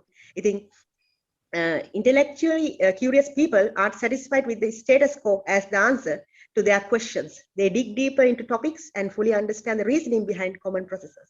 ඉතින් අපේ සමාජ තල තුල විවිධ දේශපාලන තල තුල විවිධ අධ්‍යාපන මට්ටම් තුල පුද්ගලයන් විවිධ දේවල් වලට මේ අපේ තර්ක කරනවා. මේ විසඳුම් නැහැ කියනවා. ඉතින් අපි ඒක තුල රැඳී සිටින්න නැතුව එතනින් එහාට ගිහිල්ලා ඒක චැලෙන්ජ් එකක් විදිහට අරගෙන ඒක හොඳ ඔපචුනිටි එකක් අභියෝගයක් විදිහට අරගෙන ඒකට ගැටලුවට ප්‍රශ්න විසඳගන්නේ කොහොමද මේ ගැටලුවට විසඳුම් හොයන්නේ කොහොමද කියන අන්නේ බුද්ධිමය කුතුහලය කියන මෘදු කුසලතාවය මේ දියුණු කර ගැනීම තමයි ඊටම වැදගත් වෙන්නේ. ඉතින් ඇත්තටම මේ මම හිතන්නේ දැන් ඔන්න ඊළඟට මේක කියනකොට මට පුංචි දෙයක් එකතු කරන්න දෙන්න මේ මෘදු කුසලතාවයක් සහ ඒ කියන්නේ අපි ජීවිතයේ ගැඹුරට බහැලා ඉගෙන ගන්නවා ඒක අපි කුතුහලය කියන එක ජස්මින් මනුස්සයා කියන චරිතය ඇතුලේ තියෙනවා. අපි අපේ පරිණාමයත් එක්ක ඔය ඒක තමයි මනුස්සයා කියන සතා මේ අනිත් සත්තුන්ගෙන් වෙනස් වෙන්නේ. ඒතර මේ කුසලතාවයේ ලෝකේ ඉන්න බිලියන 7.8කින් අඩුම ගානේ බිලියන 7කටවත් තියෙනවා. 7.8ටම තියෙනවා එක එක මට්ටම් වල. නමුත් ගැටලුව තියෙන්නේ ඔය ඕනම කුසලතාවයක් එළියට ගන්න ජස්මින් අපිට අවශ්‍ය වෙනවා අවස්ථාවක් නැතුව කුසලතාවයක් එළියට ගන්න බෑ. අපි හිතුව මම හොඳ ගායකයෙක් ජීවිතේට මම හොඳ ගායකයෙක් නෙමෙයි. මම හොඳ ගායකයෙක් නම් මට හොඳ වේදිකාවක් තියෙන්න ඕනේ. වේදිකාවක් තිබුණොත් තමයි මට ගායන කුසලතාවය ටික එළියට ගන්න තියෙන්නේ. නමුත් දැන් ඔය වගේ හැම වෘත්තීය නිපුණතාවයකටම වෘත්තීය සහ සමාජීය නිපුණතාවයකටම ඒකට අවශ්‍ය කරන තෝතැන්න නිර්මාණය විය යුතුයි. ඒ තමන්ගේ හැකියාව ගන්න. නමුත් ලංකාව ඇතුලේ තාම ඒ හැකියාව නිර්මාණය වෙලා නැහැ ජස්මින්. ඔය ඉස්සෙල්ලා අපි කතා කරපු මාතෘකාව ඇතුලේ. මොකද මම මාර කම්ෆර්ටබල් මම මාර සැප පහසුවක් ජීවිතේ ගෙවනවා. මට වාහනයක් තියෙනවා, මට ගෙයක් තියෙනවා, මට තාම ගෙදරට වී ටික හම්බ වෙනවා, මට සීනි ටික තාම කොහොම හරි විදිහකට ගන්න පුළුවන්. මේ හැම දෙයක්ම මම මේක ඇතුලේ මම මාර සපපහසු ජීවිතයක් ගෙවනවා. මට තාම මගේ කුණු ටික දාන එක පිළිබඳ ගැටලුවක් නැහැ. මොකද මගේ ඉස්සරහට නගර සභාවේ වාහනය ඇවිල්ලා කුණු ටික අරන් යනවා. ඒතර තාම මට කුණු ප්‍රශ්නයක් ලංකාවේ නැහැ. මොකද ප්‍රශ්න තාම අපිට ඇවිල්ලා නැහැ. තාම මොන දේ වුණත් ජස්මින් ලංකාව ඒක මම කිව්වේ ලංකාව වගේ වෙන වටින රටක් නැහැ කියලා. මොකද වෙන ලෝකෙට ගියා වෙන රටකට ගියා නම් ඔය කියන ප්‍රශ්නත් එක්ක ජීවත් වෙන චරිත අනන්තයි අප්‍රමාණයි. නමුත් වාසනාවකට අවාසනාවකට ඇත්තටම ලංකාවේ ප්‍රශ්න වලට මුහුණ වෙලා නැහැ. මොකද ඒ අපිට අපේ හැකියාව ඒ ඩීප් ලර්නින් නැත්තම් මේ ප්‍රශ්නත් එක්ක හොයාගෙන උත්තර හොයාගෙන යා යුතු කියන ඒ අවස්ථාව නිර්මාණය වෙලා නැහැ. ඒ නිර්මාණය නොවීම ඇතුලේ තමයි ලංකාව වලපල්ලට යන්නේ. එහෙම නැතුව ගත්තොත් ලංකාවේ මේ හැම තේකටම අවස්ථාවක් තියෙන අවස්ථාව වහලා තියෙනවා. අපි ගත්තොත් තව අවුරුදු 5කින් ජස්මින් අපි හමුවදින් කවුද ලංකාවේ ජනාධිපති වෙන්නේ කියලා. එහෙම ලයින් අප් එකක් ලංකාවේ නැහැ. ලංකාවේ දේශපාලනයේ ලංකාවේ රටේ නායකත්වයේ ඉඳලා පල්ලෙහාට තැනට යනකම් ලංකාවේ තියෙන ලොකු වැකියුම් එකක් මාර මේ අර මොකක්ද ඒකට කියන්නේ ඒක ලොකු මේ රික්තකයක් තියෙනවා. ඒතර මේ රික්තකයේ ඇතුලේ ඒ රික්තකයේ වීම ඇතුලේ මම හිතන්නේ ඊළඟ පරම්පරාවට ලොකු අවස්ථාවක් තියෙනවා තමන්ගේ ජීවිතයේ ඕනම දෙයක් කරන්න. කෙනෙකුට හොඳ ව්‍යාපාරයක් ආරම්භ කරන්න ඕන නම් ලංකාවේ ව්‍යාපාර බිඳ වැටලා තියෙනවා. ලංකාවේ ව්‍යාපාර කියලා ලෝකයක් නැහැ අද. කළුකඩ මාෆියාවක් විතරයි තියෙන්නේ. ඒක තමයි අද මේ අද පුංචි සිල්ලර කඩයක් ගන්න යන මනුස්සයරත් හිතා ගන්න බෑ බඩු ටිකක් ගෙනල්ලා තියාගෙන හෙටපට මේ බඩු මේ සිල්ලර කඩේ සාර්ථක කරගන්න පුළුවන් විදිහට. ඒ වගේ කළුකඩ මාෆියාවක් ඇවිල්ලා තියෙනවා. මේක ඇතුලේ කෙනෙක්ට ව්‍යාපාරයක් නිර්මාණය කරගෙන සුභවාදී නිර්මාණයක් මම කියන්නේ ලංකාවේ ඉන්න ධනපති අනන්තවත් ඉන්නවා මේ දේශපාලනයත් එක්ක බද්ධ වෙලා තමන්ගේ මිලියන ගණන් ට්‍රිලියන ගණන් හම්බ කරන ඔවුන් ගැන නෙමෙයි මම කතා කරන්නේ ඔවුන් ජීවිතේ සතුට වෙනවා කියලා මම කවදාකවත් හිතන්නේ නැහැ මොකද ඒක නෙමෙයි ලෝකේ ව්‍යාපාර කියන ලෝකේ අද ගිහිල්ලා තියෙනවා අර ඉන්ඩස්ට්‍රි රෙවොලූෂන්ස් එක්ක ඇවිල්ලා 5.0 මේ ඉන්ඩස්ට්‍රි 5.0 ඒක තමයි සමාජයත් එක්ක බද්ධ වෙලා සමාජයත් එක්ක එකට නැගිටින්න ඕනේ කියන සංකල්පයේ ලෝකේ ගිහිල්ලා තියෙනවා නම් තවාසනාවට ලංකාවේ තාම ඉන්නේ මේ තනියෙන් බුදු වෙන්න ඕනේ කියන චරිත ටිකක් ව්‍යාපාර ලෝකයේ ඇතුලේ ඒක තමයි ලංකාවේ අවාසනාව මේක ලංකාවේ දේශපාලනික ප්‍රශ්නයක් නෑ දේශපාලනික ප්‍රශ්න ඉතාමත් සරලයි කෙනෙක් හිතනවා නම් ලංකාවේ ඉන්න පාර්ලිමේන්තුවේ ඉන්න හරක් 225 තමයි මේ ලංකාව විනාශ කරන්න කියලා නෑ මම මේක පිළිගන්න කැමති නෑ මේක විනාශ කරන්නේ මිලියන 7යිද මිලියන මිලියන 22ක් වෙලා ඉන්නේ ලංකාවේ බහුතර ජනතාව මේ මිනිස්සු විනාශ කරන දෙයක් මිසක් දේශපාලකයෝ විනාශ කරනවා කියන එක මම පිළිගන්න කැමති නෑ. ඒතර මේ ලංකාව කියන්නේ දේශපාලනික සමාජීය ව්‍යාපාරික මේ හැම දෙයක්ම ඇතුලේ ලොකු රික්තකයක් තියෙන අවස්ථාවක්. නමුත් ඒ රික්තකය උඩින් පොඩි පියනක් දාලා වහලා තින්නේ. ඔබ නියම නිර්මාණකරුවෙක් නම් ඔබ නියම අර ජීවිතයේ චැලෙන්ජ් එක ගන්න කැමති චරිතයක් නම් පොඩ්ඩක් ඔය පියන කැඩුවා නම් ඔබට තේරෙයි මේ ලංකාව තරම් තමන්ගේ ජීවිතයේ අභියෝගයක් විදිහට ඉස්සරහට අරන් ගිහලා ජීවිතේ විඳින්න තියෙන වෙන රටක් වෙන ලෝකෙ කොහෙවත් නැහැ කියලා. මොකද මේක රටේ දේශපාලන උඩම දේශපාලන නායකත්වයේ ඉඳලා පල්ලෙහාටම තැනට යනකම් ජීවිතේ විඳින්න තියෙන හොඳම තෝතැන්න ලෝකේ තියෙන එකම රට අර ලොවෙත් නැති ලොවිත් ගහෙත් නැති එකම රට තමයි ලෝකේ තියෙන ලංකාව. අර අපේ ළඟදී අපි අදින් මේ නැසීගිය සුනිල් පෙරේරා අපේ ජිප්සීස් අපේ සුනිල් පෙරේරා කියපු කතාව මේක තමයි මේක පුදුම රටක් කියන එක ඇත්තටම පුදුම රටක්.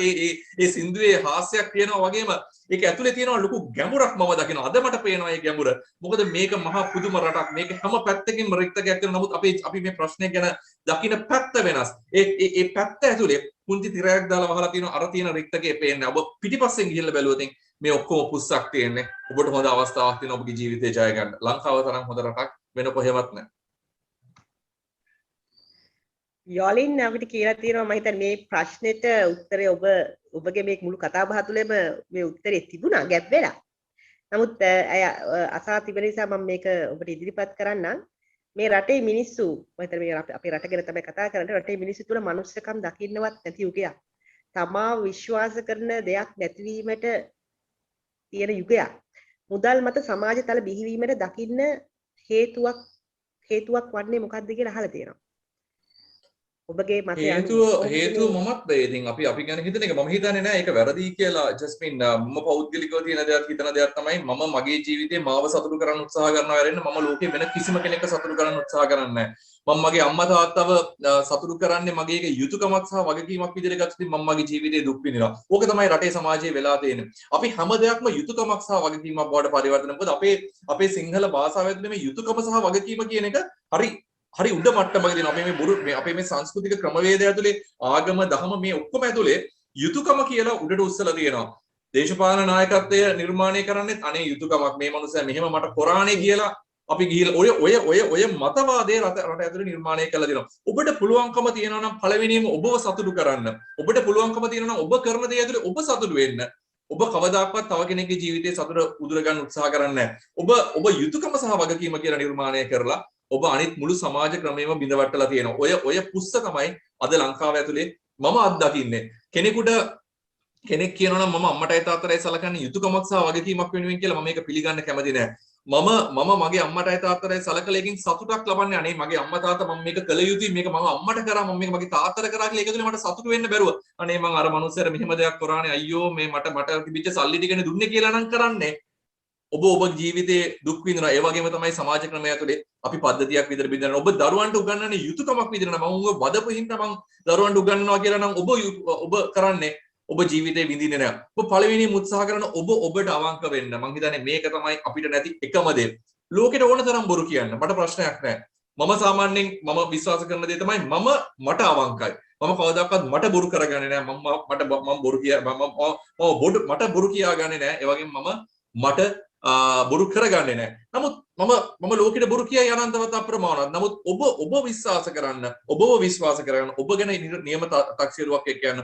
ඔබ ගැන තක්සේරුවක් තියෙනවා නම් ඔබට බොරු කරන්න අවස්ථාවක් එන. නමුත් අද ලෝකයේ ඉන්නේ බහුතරයක් සමාජයට ඇත්ත කියාගෙන හිත ඇතුලේ Tamanට වංචා කරන, Tamanට බොරු කරගන්න පිරිසක්. ඉතින් ඒක ඇතුලේ ඔය කියන මනුස්සත්වයයි ඔය කියන මානසික ගුණාංග ගැන කතා කරන්න පුළුවන් කමක් නැහැ. මොකද අපි මේ ඉන්න චරිතවලට වඩා අවුරුදු 1000ක් සමහරලාට 50000ක් 60000කට ඉස්සෙල්ලා ගල් යුගයේ ජීවත් වෙච්ච චරිත මීට වඩා අවංක වෙන්නේ නැති. මොකද ඔවුන්ට අවංක වෙලා තිබුණා. ඔවුන්ගේ ජීවිතේ වින්දා. ඔවුන් පරිසරයට අනිත් මිනිසුන්ට අවම හානියක් කරලා මේ සමාජයෙන් ගිහලා දෙනවා. නමුත් අපි ගත්ත දේ අපිට අවංක නැහැ. නමුත් අපි ලෝකෙටම අවංකයි. මොකද අපි අපේ ජීවිතේ අපිට අවශ්‍ය කරන දේ අපි ලබන්න උත්සාහ කරන්නේ. අපිට බයයි අරයා මොනවා කියයිද අයියෝ මම කැමතියි මේ දේ කරන්න මට කරන්න විදියක් නැහැ. අර මිනිස්සයා මොනවා කරයිද කියලා දන්න මගේ ජීවිතේ ලත වෙනවා.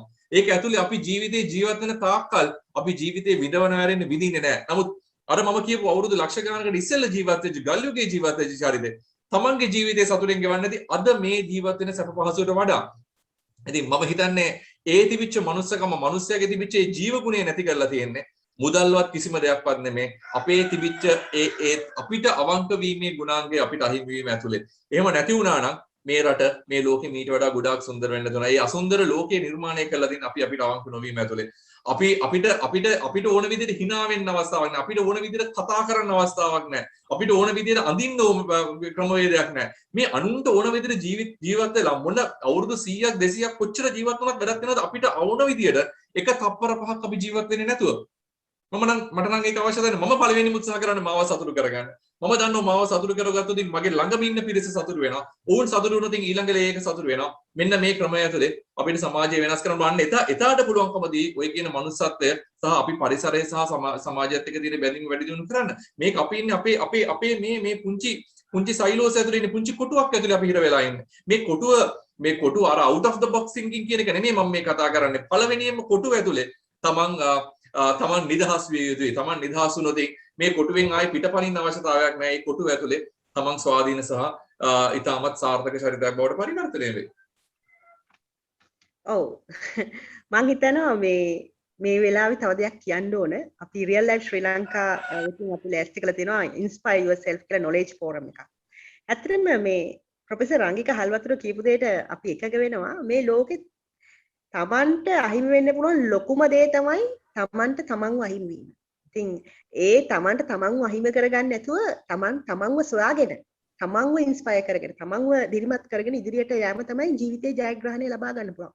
ඔබට අනිත් අය තෘප්තිමත් කිරීමට වැඩිය ඔබ තෘප්තිමත් වෙන එක තමයි මෙතනදී වැදගත් වෙන්නේ.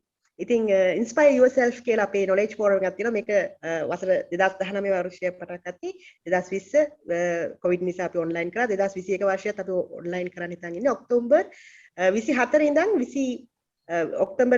ඉඳන් 30 දක්වා දවස් 7ක් පුරාවටම අපි අපේ LinkedIn group එකක් තියෙනවා inspire yourself කියලා. අපිත් එක්ක සම්බන්ධ වෙන්න සොයාගන්න පුළුවන් LinkedIn group එක inspire yourself.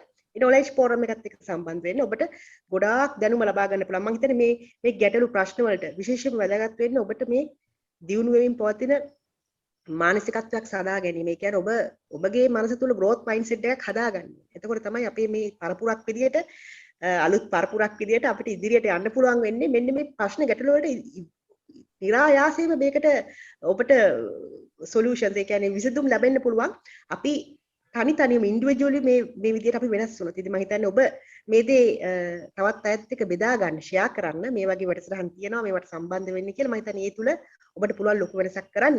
අපි නැත්තම් මුළු ජීවිත පුරාම අපිට ප්‍රශ්න අහහ ඉන්න මිසක් ඒකට විසඳුමක් හොයාගන්න බැරි වෙයි. ඉතින් අපි පටන් ගමු. අපේ ජීවිතේ අපි ඉදිරියට අරගෙන යන්න තමන්ට තමන්ව සොයාගන්න. ඒ වගේම අහලා තියෙන තව ප්‍රශ්නයක්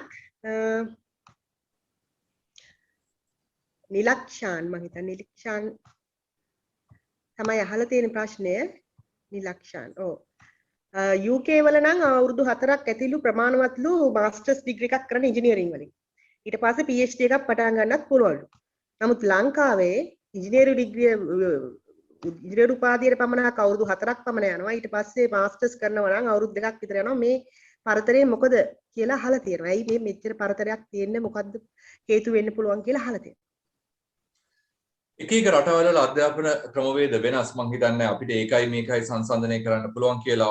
සමහරලාට ඔවුන්ගේ අවුරුදු 12ක අධ්‍යාපන ක්‍රමය සහ ලංකාවේ තියෙන 13 අවුරුදු අධ්‍යාපන ක්‍රමය ඇතුලේ එදිනුත් එහාට ගියද ගතුදින් O level කරලා ඉන්න මාස 8යි A level කරලා ඉන්න මාස 1 තුරා මාස 4යි එකතු කරලා ඊපස්සේ එතනින් නැවත අවුරුද්දක් එකතු වෙන අතර මේ අධ්‍යාපන ක්‍රමයේදී සහ විශ්ව රටේ තියෙන මේ තරගකාරී අධ්‍යාපන ක්‍රමය ඇතුලේ මම හිතන්නේ මේක ගැන අමුතුවෙන් තර්ක කරන්න අවශ්‍යතාවයක් නැහැ.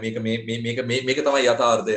නමුත් ලංකාවේ අධ්‍යාපනයේ තරගකාරීත්වයක් නිර්මාණය වෙලා තියෙන්නේ ඒකත් අර නැවතත් අර පුහු සංස්කෘතියක් එක්ක නිර්මාණය වෙච්ච කතාවක්. ලංකාවේ පිළිගැනීමක් තියෙන උපාධියක් තියෙන මනුස්සයට කියන්නේ හොඳ නියම සුපර් චරිතයක්. යා මාර අර පොෂ් චරිතයක් වගේ තමයි ගණන් ගන්න. ඒතර ඒක ඇතුලේ අපි හැමෝම උත්සාහ කරන උපාධි ගන්න යන්න. නමුත් උපාධියක් අරගෙන ලංකාවේ අපි ඉංජිනේරු උපාධිය ලංකාවේ අපි ඉංජිනේරු අවුරුද්දකට 2000ක් නිර්මාණය කරාට අවුරුද්දේ එළියට යන ඉංජිනේරු 2000ට ගැළපෙන ඉංජිනේරුම මේ වෘත්තියන් 2000ක් ලංකාවේ තියෙනවාද කියලා අහුවොතින් කෙනෙක් මං හිතන්නේ ඒකට උත්තරයක් දී ගන්න බැරි වෙයි. අපි අවුරුදු 3ෙන්ද අවුරුදු 2ෙන්ද ඉංජිනේරු උපාධියක් දෙන්නේ. නමුත් ඒ ඉංජිනේරු උපාධිය ඉංජිනියර් නැත්නම් ඒ ගියර් එක දෙන්න පුළුවන් චරිතයක් අවශ්‍ය වෙන ව්‍යාපෘතීන් සහ ඉන්ඩස්ට්‍රීස් ලංකාවේ ඇතුලේ තියෙනවාද කියලා අහුවොතින් උතන තමයි ප්‍රශ්නෙට මුල තියෙන්නේ. ඉතින් අපි එක ශේෂ්ත්‍රයක් සංවර්ධනය කරන්න පුළුවන්කම නැහැ. මේ වගේ වැඩ කටයුත්තක් කරනකොට අපිට සිද්ධ වෙනවා සමස්තයක් තේරුම් අරගෙන වැඩ කරන්න. මම හිතන්නේ උපාධිධාරීන් බිහි කිරීම නෙමෙයි අවශ්‍ය වෙන්නේ රටට වැඩදායි රටට යම්කිසි විදියක දායකත්වයක් රටේ සංවර්ධනයට දායකත්වයක් දෙන්න පුළුවන් චරිත නිර්මාණය කරන්න. උපාධිධාරී කියන මානසිකත්වයෙන් අපි ගිලිහිය යුතුයි.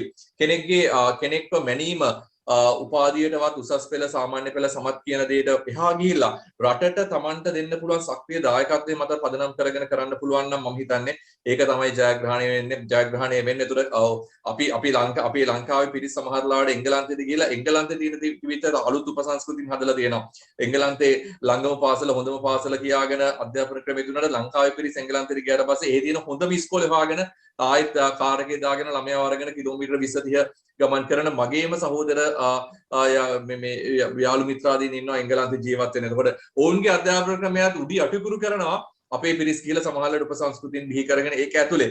ඒතර ඒක නෙමෙයි මං හිතන්නේ ඒ රටවල් වල තියෙන අධ්‍යාපන ක්‍රමය මේ රටේ අධ්‍යාපන ක්‍රමය සංසන්දනය කිරීමට එහා ගිහලා අපිට පුළුවන් නම් යම් කිසි විදිහට සමාජ සෝජනයක් ඇති කරන්න ඒක ඇතුලේ අපිට පුළුවන්කම තියෙනවා නම් මිනිසුන් අගය කරන්න ක්‍රමවේදයක් නිර්මාණය කරන්න මිනිසුන්ගේ තියෙන සමාජ දායකත්වයේ මත පදනම් කරගෙන ඒ කියන්නේ අපිට පුළුවන් නම් අපි ගත්තොතින් පාර උදේට පාර අතු ගාන මහත්මයා මං හිතනවා මට වඩා සේවාවක් රට වෙනුවෙන් කරනවා කියලා. නමුත් කවදාකවත් අපි ජස්මින් මේ මහත්මයාව ගෙනල්ලා මේ වගේ වැඩසටහනක් කරන්නේ නැහැ. මොකද ඔහුට ඒ වගේ සමාජ පිළිගැනීමක් නැහැ. ඒතර ඔන්න ඕක තමයි මං හිතන්නේ අපි වෙනස් කළ යුතු වන්නේ. ඔහුට පුළුවන්කමක් නැහැ. ඒ වගේම අපේ වෛද්‍යවරයෙක් හෙදී මහත්මියෙක් අර උද්ඝෝෂණයක් කරනවා වගේ ඔහුට උද්ඝෝෂණය කරන්න බෑ. මොකද ඔහු උද්ඝෝෂණය කරොත් හෙට දවසේ ඔහුගේ දරුවන්ට කන්න දෙන්න මේ රසාවක් ඔහුට නැහැ. ඒතර ඔහු ඒ නොහැකියාව මත ඔහු අසරණ වෙලා තියෙනවා. නමුත් ඔහුගේ සමාජ දායකත්වය අපි හිතනට වඩා ගොඩාක් වෙනස්.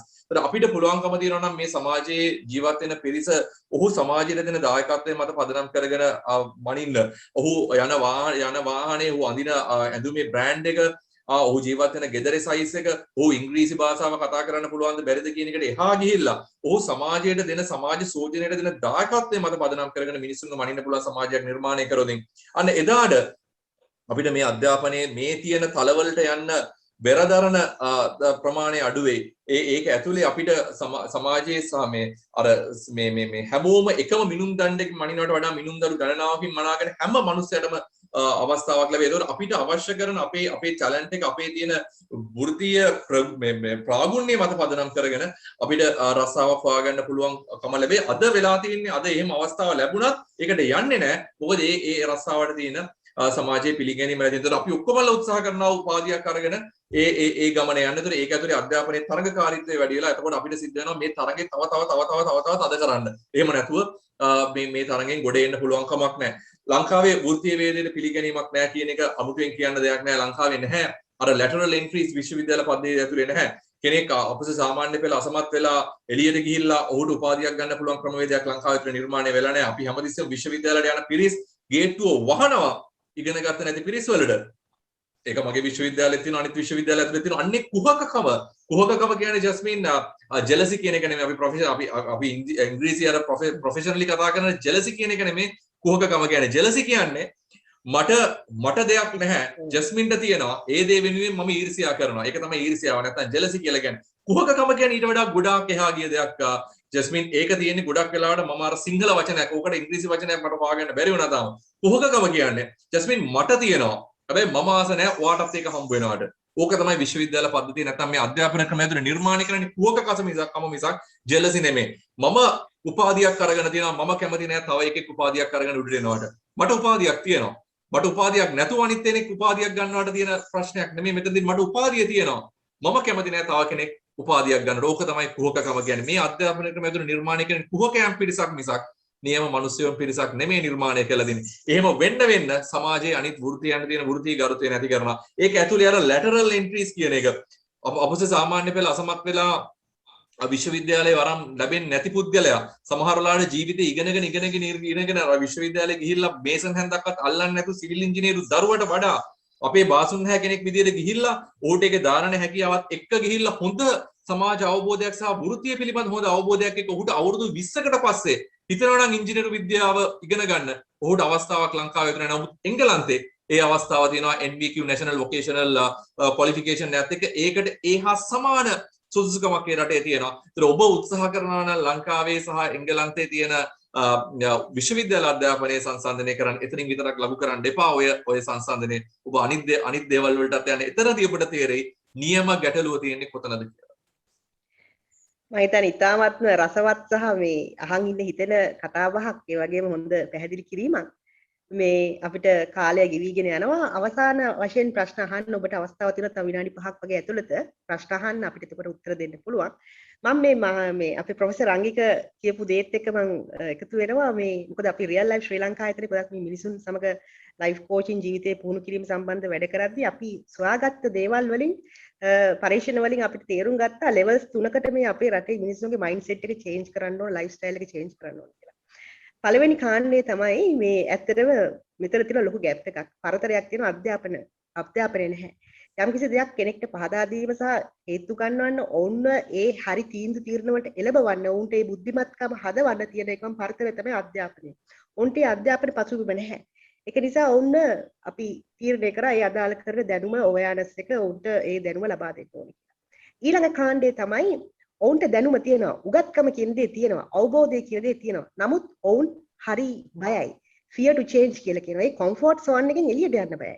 ඒ කියන්නේ මේ දේ මීටින් එක උනත් ගියාම මේ application ability එක කියන්නේ මේක ප්‍රායෝගිකව කරන්න බැහැයි කියලා ඔවුන්ට තේරෙනවා. නමුත් ඔවුන් ඒකට විරුද්ධ වෙන කතා කරන්න ඔවුන් බයයි. ඒක නිසා ඔවුන්ට තියෙන fear to change කියන එක. ඉතින් ඒක සඳහා මේ මුදු කුසලතා ඒවා වර්ධනය කිරීම සඳහා අපි ප්‍රායෝගික සහ අපේ වෙනත් වැඩසටහන් තියෙනවා. අන්නේ දෙවෙනි කාණ්ඩය. ඒ කියන්නේ උගත්කම තියෙනවා. හැබැයි බයයි. ඔහුට කොන්ෆිඩන්ස් එක නැහැ. ඒක එතනින් එහාට ගිහිල්ලා ඒ කියන හරියට තීරණ ගන්න. තුන්වෙනි කාණ්ඩය තමයි ඉතාමත්ම අමාරුම කාණ්ඩය. ඔබ කිව්වා වගේ ඔවුන්ට උගත්කමක් තියෙනවා. ඔවුන්ට ඇප්ලිකේෂන් ඇබිලිටි එක fear to change. ඒ කියන්නේ ඔවුන් බයක් නැහැ. ඔවුන් ඒ දැන කතා කරන්නත් පුළුවන්. ඔවුන්ට ඒ ගැන හොඳ අවබෝධයක් තියෙන දැනුමක් තියෙනවා. නමුත් ඔවුන්ට තියෙන යම්සි දෙයක් ඒක තමයි deceitfulness එක. උහක්කම්. ඒක නිසා ඔවුන් මේ දෙයට යොමු වෙන්නේ නැහැ. ඉතින් ඒක ටිකක් අමාරු කාණ්ඩයක්. ඉතාමත්ම හොඳ විදියට ඒක පුහුණු කරන්න ඕන ඔබට මේ deceitfulness එකෙන් ගැලවෙන්න. ඉතින් ඇත්තටම අපි අර inspire yourself කියන knowledge forum එකට එන්න පුළුවන්. ඕනම කෙනෙක්ගේ තුල අඩු වැඩියෙන් මෙන්න මේ කුහකම් තියෙන්න පුළුවන්. ඉතින් මේ දේවල් නැති කරගන්න ජීවිතය තුළ හොඳ quality of life එකක් ලබා ගන්න පුළුවන්. මෙන්න මේ මුදු කුසලතා වර්ධනය කිරීම තුලින්. ඉතින් අපි අද කතා කළේ stupid question day, ask a stupid question day කියන එක. ඉතින් මම හිතන්නේ අවසාන ප්‍රශ්නයක් තියෙනවා අහලා බලමු මෙන්න මේ සමාජ තත්ත්වය සහ මෙන්න මේ මයින්ඩ්සෙට් එක විශ්වවිද්‍යාල මට්ටමින් පටන් ගන්න බැරිද වෙනස් කරන්න කියලා මම හිතන්නේ ෂයනා අහලා තියෙනවා. මම හිතන්නේ ඇය change කියලා අහලා තියෙන මම එයාගෙන් නැවත ඇහුවා මොකද්ද ඔබ මෙතන බලාපොරොත්තු වෙන change එක කියලා. ඒක social change එකක්ද, political change එකක්ද, mindset change එකක්ද, මිනිස්සුන්ගේ තියෙන ගති පැවතුම්ද කියලා දන්නේ නැහැ. කොහොම හරි මේ වෙනස කොහොමද ඇති කරන්න කියලා ඒක යුනිවර්සිටි එකෙන් يعني විශ්වවිද්‍යාල අධ්‍යාපනය තුලින් පටන් ගන්න පුළුවන්ද කියලා එයා අහලා තියෙනවා ෂයනා ෆෙර්නැන්ඩෝ. කොහොමද ඔබ හිතන්නේ? කොහොමද අපි මේක පටන් ගන්න? ජස්මින් ඔව් අනිවාර්යෙන් අපිට පටන් ගැනීමේ හැකියාව තියෙනවා. ඒකට පටන් ගැනීමට යම්කිසි කෙනෙක් සාර්ථක ආරම්භයක් දිය යුතුයි. මම හිතන්නේ ඒකට ආරම්භය දිය හැකි පිරිසක් විශ්වවිද්‍යාල පද්ධතිය ඇතුලේ ඉන්නවා. නමුත් ජස්මින් ඒකට එන්න ඉස්සෙල්ලා මට පුංචි දෙයක් කියන්න මේ බය නැතිකම හරි භයානකයි. බය නැහැ කියන එක දැන් අපි ගත්තොත් මම පුංචි උදාහරණයක් කියන්නම්කෝ. දැන් අපි පුංචි කාලේ ඔය දැන් අපි කියමු අඩි 20ක් විතර උඩ පොඩි බැම්මක් තියෙනවා. ওই බැම්ම උඩ ඇවිදින්න කිව්වොත් පුංචි කාලේ බය නැතුව ඇවිදිනවා. මොකද ඒ බය නැත්තේ ජීවිතය ගැන අවබෝධයක් නැහැ. අපිට රිස්ක් එක අර කැල්කියුලේටඩ් රිස්ක් එකකින් නෙමෙයි. නමුත් දැන් අඩි 5ක් උස තාප්පයක් උඩ හරි අපිට ඇවිදින්න කිව්වොත් අපි හිතන දේවල් අනන්තයි. විශේෂයෙන් ඉගෙන ගන්න තව භයානකයි. මේකේ ස්ට්‍රෙන්ත් එක තියෙනවද? මේකේ ස්ටැබිලිටි තියෙනවද? මේක බකල් වෙලා ෆේල් වෙයිද? මේකට කවුරු හරි කෙනෙක්ට පොඩි ඉම්පැක්ට් එකක් දුන්නොත් මේක තව වැටෙයිද? ඊට පස්සේ මේක වැටුනොත් මොනව වෙයිද? මේ වගේ ප්‍රශ්න 1000ක් හොයන්න සිද්ධ වෙනවා. ඒතර මේ බය නැතිවීම කියන එක හරි භයානකයි. බය නැහැ කියලා කියන්නේ ඔහු තමන්ගේ රිස්ක් එක හරියට අයිඩෙන්ටිෆයි කරගෙන නැති වෙන්න පුළුවන්. හරිද? එතකොට ඕක තමයි ලොකුම ගැටලුව තියෙන්නේ. ඒතර කෙනෙක් මේ කියන ක්‍රමයේ වෙනස් කරන්න යනවා නම් ජස්මින් පළවෙනියම අවශ්‍යතාවයේ දේ තමයි මේ තියෙන සමාජයේ ගැටලුව මොකක්ද කියන එක තේරුම් ගන්න. එහෙම නැතුව මොනතරම් අපිට අවශ්‍යතාවය දුනත් මේක කරගන්න පුළුවන් කමක් නැහැ. ගැටලුව මොකක්ද කියලා තව පිටසක් ඉන්නෝනේ ගැටලුව දන්නවා. නමුත් ගැටලුව දැනගෙන ඒ ගැටලුවට අනුගත වීමේ නොහැකියාව මත අපි ගැටලුව දන්නේ නැති විදිහට හැසිරෙනවා. ඒක තමයි ලොකුම භයානක. ඔන්න ඔය පිරිස තමයි ලොකුම භයානකම චරිතරික. කියන්නේ මට අනුගත වීමේ නොහැකියාව. මම ජීවත් වෙන්නේ එංගලන්තේ විදියට ජීවත් වෙන ලංකාවේ ජීවිතේට අනුගත වෙන්න බැරුව එංගලන්තේ හිතන විදිය හිත ලංකාවේ දුක් විඳින චරිත අනන්තයි අප්‍රමාණයි. ඒ චරිත තමයි අර මම කියන්නේ ලංකාවේ එක කකුලක් තියෙන අනිත් කකුල අඩු ගානේ බංග්ලාදේශය හරි තියාගෙන ඉන්නවා කියලා කියන්නේ. අද බංග්ලාදේශ කියන්නේ ලංකාවට වඩා සෑහෙන දියුණු රටක් එක වෙනම කතන්දරයක්. නමුත් එහෙම චරිත තමයි ලංකාව ඇතුලේ බහුතරයක් ජීවත් වෙන. ඒතර ලංකාවේ ක්‍රමය තේරුම් බේරුම් ගැනීම ඉතාමත් වෙන විශේෂයෙන් විශ්වවිද්‍යාල පද්ධතිය ඇතුලේ විශ්වවිද්‍යාල ආචාර්යවරු මහාචාර්යවරු මේක තේරුම් ගත යුතුයි. ඔවුන් මම දැකලා තියෙනවා ඔය කියන හැම ආචාර්යවරයෙක්ම මහාචාර්යවරයෙක්ම වෙන විශ්වවිද්‍යාලයකට ගිහලා වෙන තැනක ආචාර්ය උපාධියක් කරලා මම නම් එහෙම නෙමෙයි මම ලංකාවේම ආචාර්ය උපාධිය කරපු චරිතයක්. ඒක මගේ තව එක චැලෙන්ජ් එකක් මගේ ජීවිතේ යන්න. නමුත් බහුතරයක් පිරිස් ඔය කියන විදිහට පිට රටවල් වල ආචාර්ය උපාධි කරලා ඔවුන්ගේ රටවල් වලට පරිශන කරලා ඔවුන්ගේ රටවල් ගැන හොඳ අවබෝධයක් එක්ක එන්නේ. නමුත් අවාසනාව දින ඔය පිරිස් කටුනායක ජාත්‍යන්තර ගුවන් තොටුපළෙන් බැහැලා අඩිය ලංකාවට තියපු ගමන් කරුමේ කියන්නේ ඔය ඔක්කොම ටික අමතක කළා ආයෙත් තමන්ගේ ක්ලාස් එකක් හදන රයිට් මම තමයි පොර කියලා. මම පුංචි උදාහරණයක් කියන්නම් ජස්මින් මේ දැන් මම පිට රටක ගිහිල්ලා විශ්වවිද්‍යාල උගන්වනකොට මට කතා කරන්නේ රංගික කියලා. සමහරවිට රංගික කියන වචනේ කතා කරගන්න බැරි වෙච්ච මිනිස්සු වෙන නම් වලින් මට කතා කරන්න දෙනවා. නමුත් මට කවදාවත් ප්‍රොෆෙසර් කියලාවත් සර් කියලාවත් කතා කරන්නේ නැහැ. මම ගිහිල්ලා මගේ යාළුවන්ට කතා කරන්නේත් ඒ විදිහට පිට රටවල. නමුත් ඔය කියන චරිත ඔය පිට රටවල් වලට ගිහලා තමන්ගේ ප්‍රොෆෙසර්ට නම කියලා කතා කරන චරිත කටුනායක ගුවන් තොටුපළෙන් කකුල තියපු ගමන් බලාපොරොත්තු වෙනවා. එතන ඒ දොර ළඟ ඉන්න අපේ සිකියුරිටි මහත්මයාගේ ඉඳලම තමන්ගේ දරුවට වෙනකන් තමන්ට සර් කියව ගන්න. මම නෑ කියලා කියනවා නම් ඔබව නිවැරදි කරන්න. ඕක තමයි රටේ අවාසනාව. මම ඒ රටේ ඉන්නකම් මම ඒ විදිහට ඉන්නවා. මේ රටට ඇවිල්ලා මම ආයේ මගේ පුස් ලෝකෙට යනවා. ඔහොම ඉන්න පිරිස් එක්කනම් මේ රට හදන්න කියලා කියන්නේ සමාවෙන්න එක මට කරන්න බෑ. මම ඒකයි කිව්වේ මේ පිරිස් ලංකාවෙන් ආයුතුයි. මේගොල්ලන්ට ස්කෝලර්ෂිප් එකක් දීලා හරි PR අපි හදලා දීලා හරි මේ පිරිස් ටික ලංකාවෙන් ආයුතුයි. මොකද මේ රට වෙනස් කරන්න පුළුවන් ඔය කියන චින්තනය තියෙන පිරිස් තාම මේ ලංකාවේ ඇතුළේ ඉන්න ඔවුන් අසරණ වෙලා තියෙනවා. බහුතරයක් මේ ඉන්න මැටි හරක් ටිකත් එක්ක සුළුතරේ අසරණ වෙලා තියෙනවා. සුළුතරේ බහුතරයක් බවට පරිවර්තනය කර යුතුයි. මේ ව්‍යායාමයේ රටේ කෙනෙක් හිතනවා නම් දේශපාලනය වෙනස් කරන්න කියලා ඔබ දේශපාලනය වෙනස් කරන්න උත්සාහ කරන්න එපා. ඔබ රටේ ජනාධිපති වුණත් බහුතරය හිතන්නේ අන්න අර විදියට නම් Tamanට සර් කියාගන්න පල්ලෙහා ඉන්න මිනිස්සයාට කියලා සර් කියාගෙන Tamanගේ වතුර මේ කෑම පෙට්ටියයි වතුර එකයි ගෙනියන්න කාර්ගේ දොර අරින්න මට්ටමට නම් ඔබ ඉගෙන ගන්න. ඔබ විශ්වවිද්‍යාල පද්ධතිය ඇතුලේ නිර්මාණය කරන්නේ එහෙම චරිතයක් නම් ඒ චරිතත් එක්ක මේ රට වෙනස් කරන්න බෑ. ඔබ අර කියපු ඉගෙනගත්ත පිරිස පිට රටට ගිහිල්ලා PhD එක කරලා මෙතනට ඇවිල්ලා සර් කියව ගන්න හදනවා. තමන්ගේ මහාචාර්යවරයාට මෙහි ඉඳලා නම කියලා කතා කරලා තමන්ගේ දරුවට කියනවා නම් සර් කියන්න කියලා මට එහෙම චරිතත් එක්ක මේ රට හදන්න පුළුවන්. කමන්නේ මේ රට හදන්න පුළුවන් පිරිස තාම ඉන්නවා. ඔවුන් බහුතරයක් බවට පරිවර්තනය කරගත යුතුයි ජස්මින්. අපේ මේ ව්‍යායාමයේ තිබිය යුත්තේ රටේ දේශපාලනය වෙනස් කරනවත් රටේ සමාජ චින්තනය වෙනස් කරනවත් මේ ව්‍යායාමයේ විය යුත්තේ අර ඉන්න ගැති සමාජය ඇතුලේ ඉන්න එක පුරුකක් හරි ගලවලා මේ පැත්තට දාගෙන ස්වාධීන මතධාරියෙක් නැත්නම් ස්වාධීන චින්තකයෙක් බවට පරිවර්තනය කරන්න. ඔහු ඒ පුද්ගලයා තව කෙනෙක්ව හදයි මේ චේන් එක දිගට දුවන්න පුළුවන් නම් ඔය කියන ක්‍රමය වෙනස් කරන එක අමාරු දෙයක් නෙමෙයි. අමාරුණත් ඉතාමත්ම සාර්ථක ව්‍යායාමයක් බවට පත් වෙයි. එහෙම නැතුව මේ ඉන්න පිරිස් මේ ඉන්න ක්‍රමවේදය ඇතුලේ වෙනස් කරන්න කවදාකවත් පුළුවන් කමක් නැහැ. කිසිම දවසක කිසිම ජගතේකට ඒක කරන්න බෑ. මොකද ඕන් දැන වැරදි කරන පිරිස් ප්‍රමාණයක් තමයි මේ රටේ ජීවත් වෙන්නේ. මම පුංචි උදාහරණයක් ගත්තා අර සර් කියන කතාව. ඕකනම් අපේ රටේ මිනිසුන්ගේ චින්තනය ඒ මිනිසුත් එක්ක මේ රට වෙනස් කරන්න පුළුවන් කමක් නැහැ ජස්.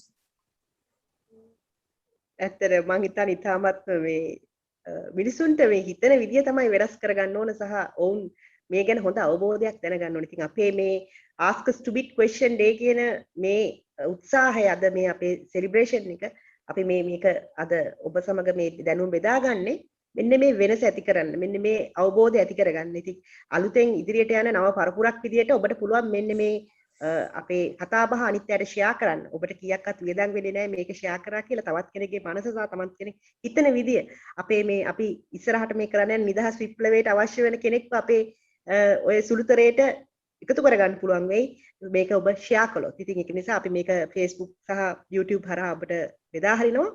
ඔබ ඒක තවත් අයට ෂෙයා කරන්න, ඔවුන්ව දැනුවත් කරන්න, ඔවුන්ව ඉදිරියට ගෙනියන්න අපි මේ ගොඩනගන අනාගතය තුල ඔබට intellectual curiosity කියන්නේ බුද්ධමය කුතුහලයෙන් පිරි මේ මුදු කුසලතාවයේ තියෙන පරපුරක් පිහි කරලා නව රිපෙවුම්, නව උත්පාදන, ව්‍යවසායකත්වය සහ හොඳින් ගැටලු වලට ප්‍රශ්න වලට විසඳීමේ හැකියාව හොඳ තීන්දුව తీරන ගැනීමේ බුද්ධිමත් පරපුරක් බිහි කිරීමේ ඒ මහඟු කාර්යයට ඔබට පුළුවන් දායක වෙන්න.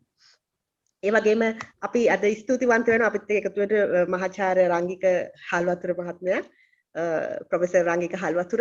ඉතින් අපි මේක ඉවත් අවසන් කරන්න පත්තෙන් මම කැමතියි ඔබගෙන් දැනගන්න මොකද්ද ඔබගේ තාමත්ම කෙටියෙන් කිව්වොත් මොකද්ද පණිවිඩය අද දවසේ ඔබ දෙන්න කැමති පණිවිඩය?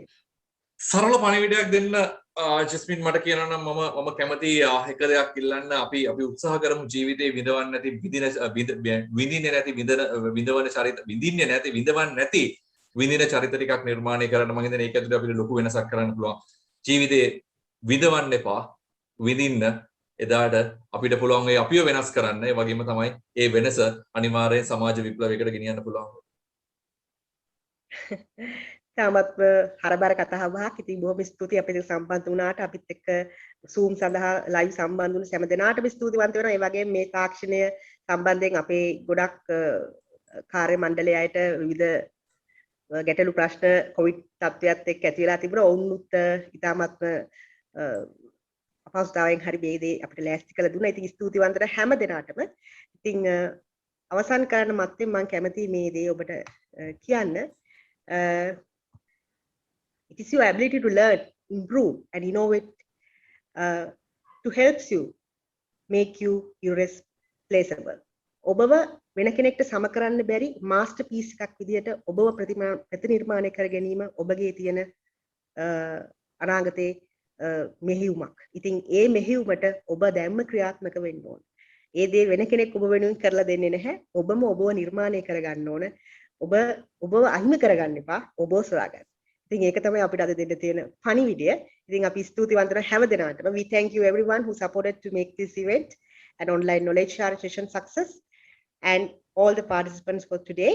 So we wish you all the Good luck and stay safe and stay blessed.